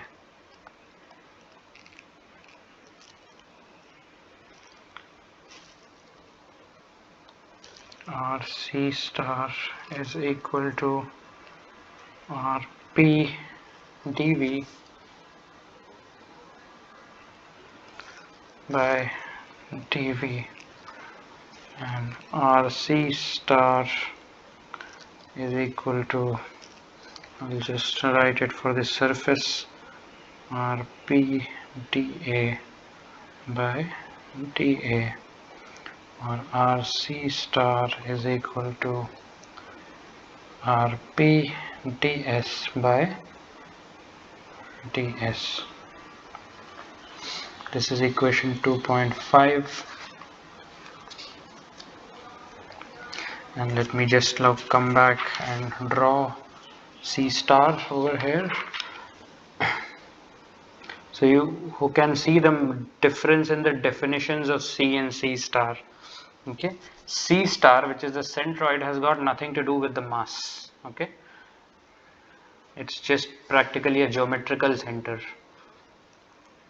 So your C star can lie over here, your C star can lie over here, your C star can lie over here. Okay.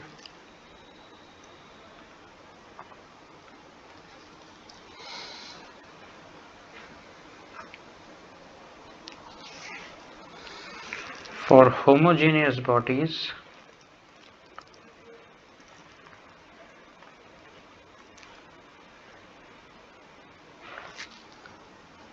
C and C star coincide. Now at this time you should recall how I had differentiated homogeneous body with the heterogeneous body in the perhaps the first lecture of this course, and then how and why does this play a role in the coincidence of C and C star. Okay, so please verify this. The idea is that you have to just show that RC must be the same as RC for a homogeneous body. So use the two definitions, okay, and say for 3 dimensions and area and line, you should be able to show that they actually have the same value. Okay.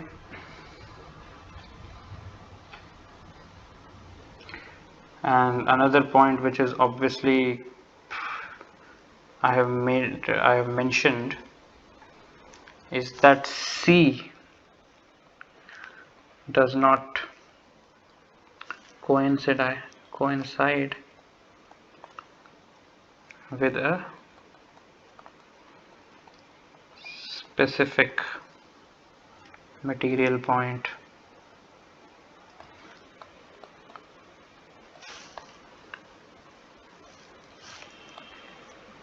for a deformable body. So this is not for a rigid body, but this point is something which you should note and think about.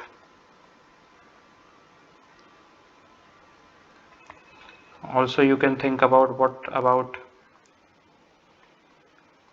C star for a deformable body.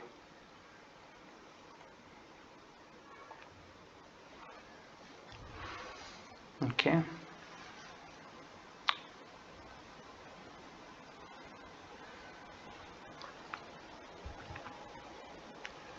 Now there are some useful results about center of mass which must be mentioned outright. Okay.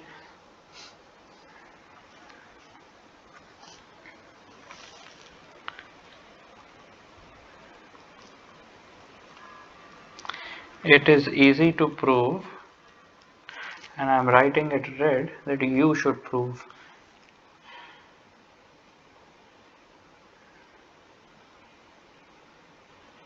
You know how to prove this. I mean, you just have to integrate it and then show all these things. For example,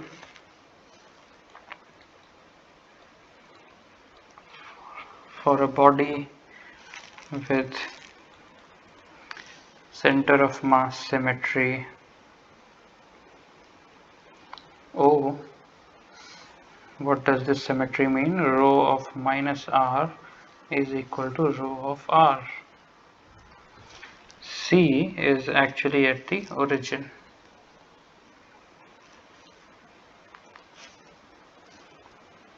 Similarly, so you should be able to prove this. Okay, you have a rho. Okay, you know what RC is. Where did it go? Over here. So you should use that definition of rho of minus r and rho of r, which are equal, and show that this RC is actually equal to 0. That means it's lying at the origin, the center of mass. Okay, so that is why I have written that you should prove all of these which are mentioned over here. For a body with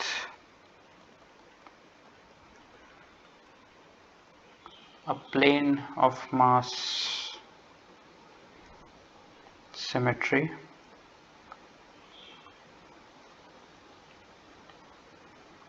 say xy plane, that would mean that you have rho of x comma y comma minus z is equal to rho of x comma y comma z. C lies on this plane meaning the xy plane. So you can do this, you draw this coordinate system and you use this particular property of a rho, and then perhaps try to show that this C point will lie on this plane, which is this xy plane in this situation. Now the third is for two planes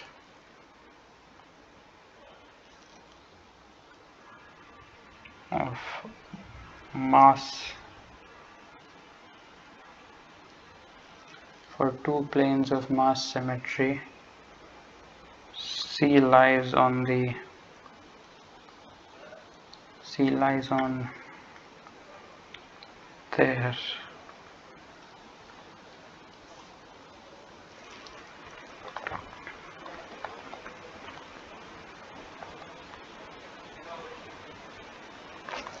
Line of intersection. For two planes of mass symmetry, C lies on their line of intersection. So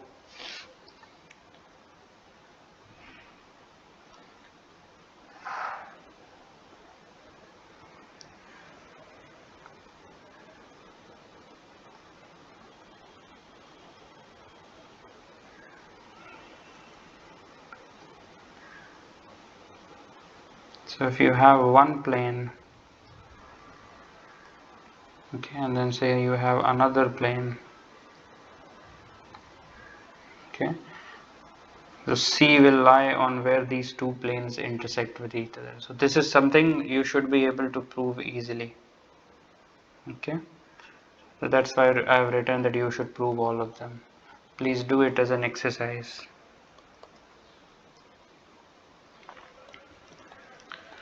A body is called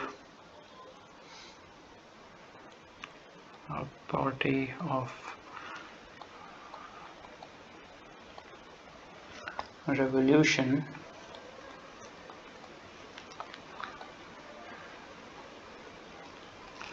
if its volume is obtained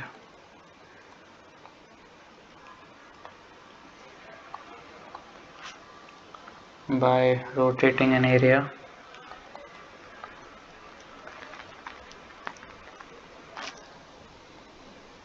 about an axis.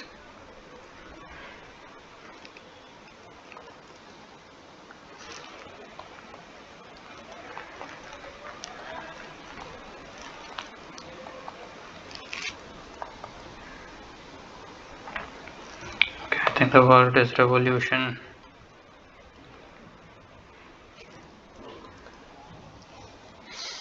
So if say z axis is this axis of revolution and then the density is rho of r comma z, then C lies on the axis of revolution. So that can happen, say if you have a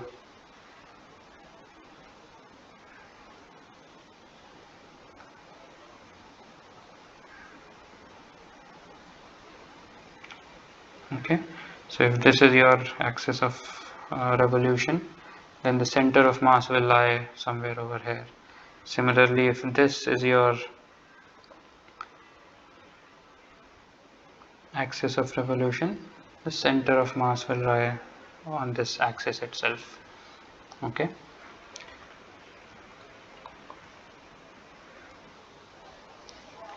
there is nothing else needed for all these proofs other than this definition 2.4.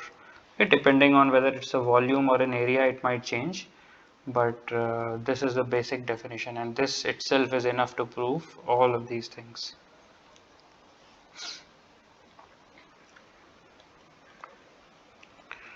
For a body with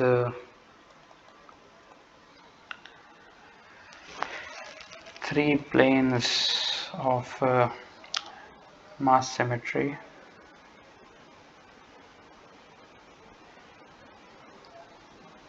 not through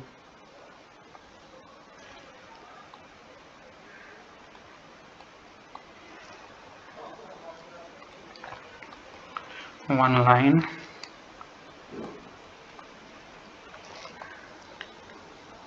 C lies at their point of intersection. Okay.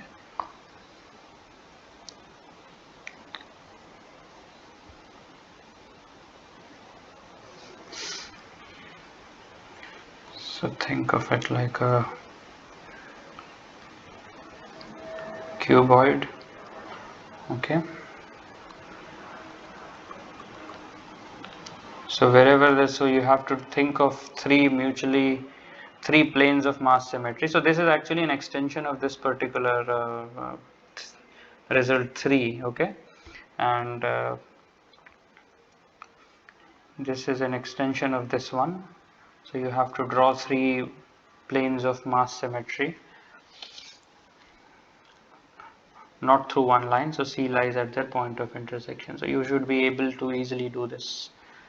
Okay.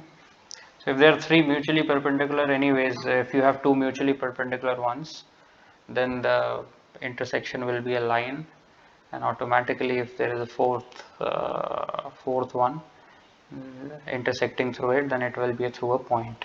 So that's C.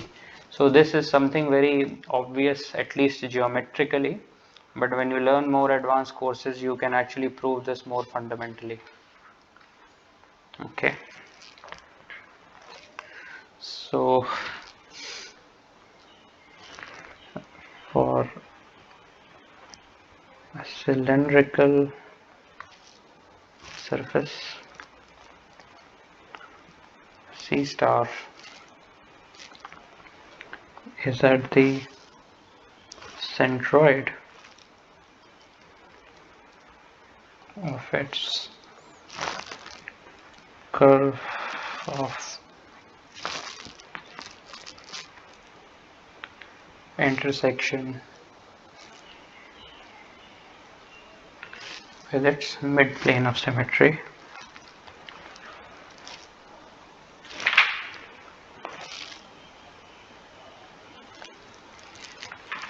And then lastly,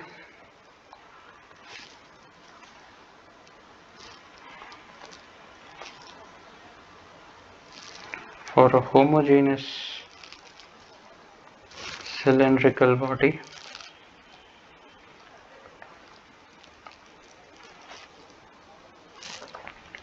C is at the centroid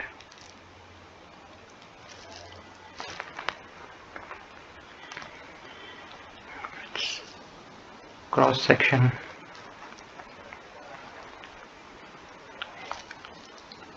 in the midplane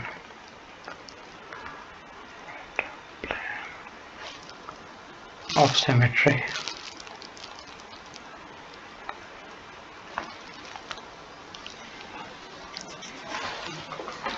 Okay, so in their text you will have diagrams for the last 6 and 7 points as well, because they are harder to visualize like this. So you should please check them out, and then you should be able to easily prove this, since you know the definitions of both the center of mass and the centroids. Okay, so centroid has its usefulness when you try to find the resultant force due to the, say, hydrostatic pressure on a plane area and stresses in a thin bar. So let's take up the use of this centroid. Okay, so if you have this say a container, let me draw this container. Okay, and it has, say, water filled inside this, and if this is the face at which you are interested, this is the face, okay, of this container which you are interested in, and you want to find the resultant force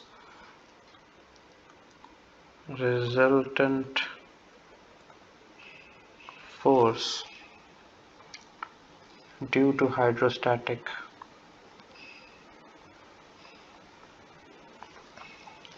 pressure on a plane area. So you should be aware that hydrostatic pressure is lowest over here, and as you come down into the depth, it will linearly increase. Okay, so it may be something like this. So the size of the arrow show the force which is there.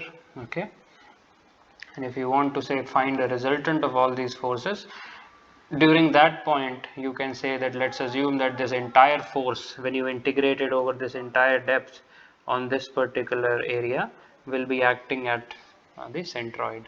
So that comes up over there. Okay, this is an example which all of us can understand at this point of time. So somewhere over here you will have the centroid. Okay, centroid is always of this area without the mass, so it's somewhat of a geometrical center. So you can assume that the resultant force is acting at this centroid. Okay, and it is a very, very important point in mechanics. Later on we will study that the problems in mechanics become very easy when we model them around this point C, which is the centroid. Okay. So for homogeneous, since they are the same, that's why I am referring to the center of mass and the centroid as the same. So please don't get confused. Okay, we will only refer to homogeneous bodies that and where the centroid and the center of mass are the same. So we might just continue using C over there. And you are yourself well aware. I mean, if you have many forces acting externally on a body, you can just assume that the resultant of all that acts at the center of mass of that. Okay.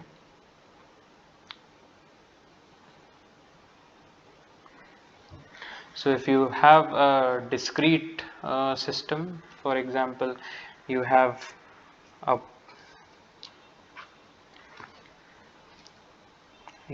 body of several parts.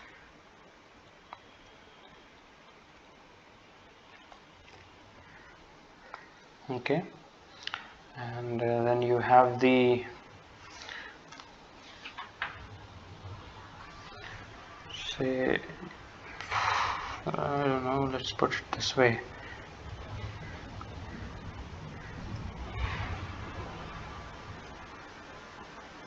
And this is again F. So if this is part 1 of this has a centroid or center of mass over here. This is part 2, this has centroid of this. This is the nth part with a Cn, and so on. And say this is the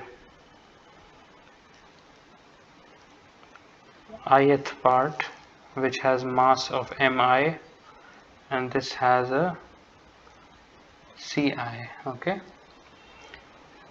C is the overall center. Okay, so if we have a distribution like this, so if the body of several parts such that the ith part has mass mi and center of mass Ci, where obviously m will be summation of all the parts because we defined our mass to behave like this. Okay, that's the reason m is equal to sigma mi. So once we use equation 2.4, which was Rc is equal to rho Rp integral of Rp dm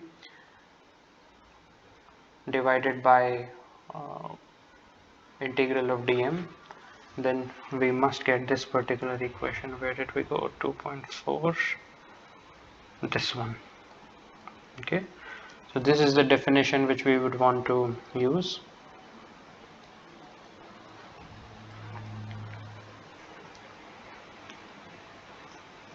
So this gives us equation 2.4 gives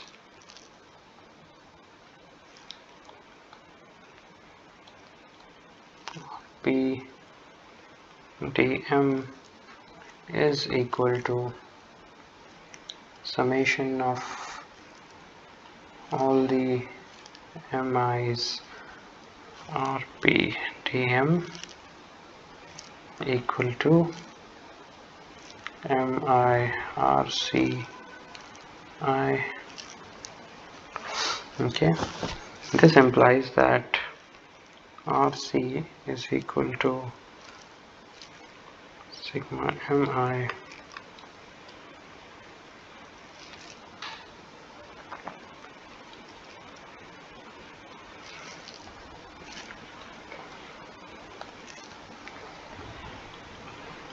or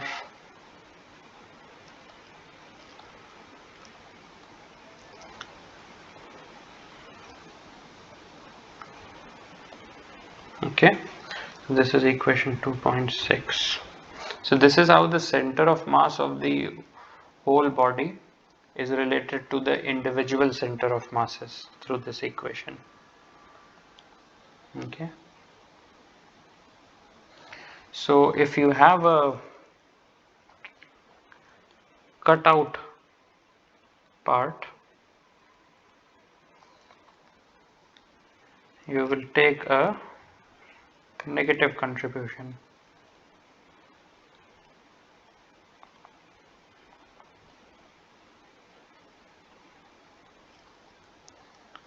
So you must have known this as taking the so-called negative mass. Okay, so it's not the mass which is actually negative, it's the contribution towards the center of mass. So for example, if you have this block, something like this,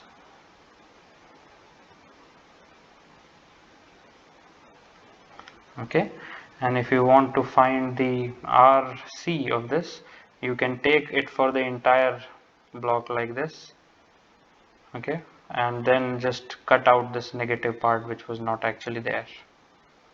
So it was not the mass which is becoming negative, it's its contribution to the center of mass.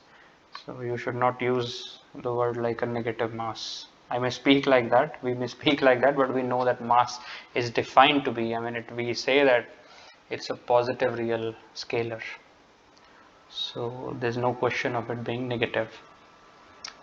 Okay, and very similar results will also hold for centroids. So I will write in red so that you know that you have to verify this. So similar results hold for centroids.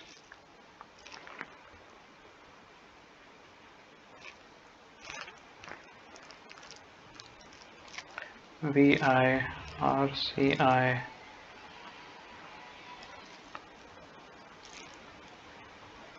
this is the volume. If you add the area, this would become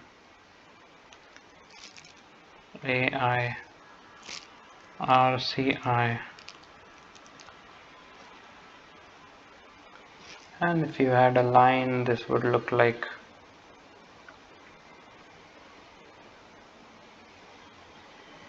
so. Please derive this in red. The reason is if you derive it, you will be sure that you have understood the derivation of equation 2.6. So this is a way to verify that that has been understood.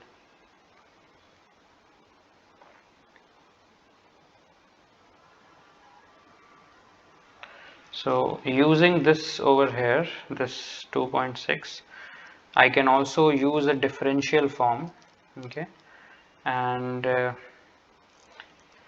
say that RC is equal to M CDM. So CDM, so RCDM is the position vector of the center of mass of the small mass dm. So this is the discrete, this is the continuous form of it. Okay, so both of them are useful. I mean if the continuum theory is valid, then you can use this one as well. So both of them represent the exact same ideas. Okay, so there are several solved examples which you should be able to check yourself.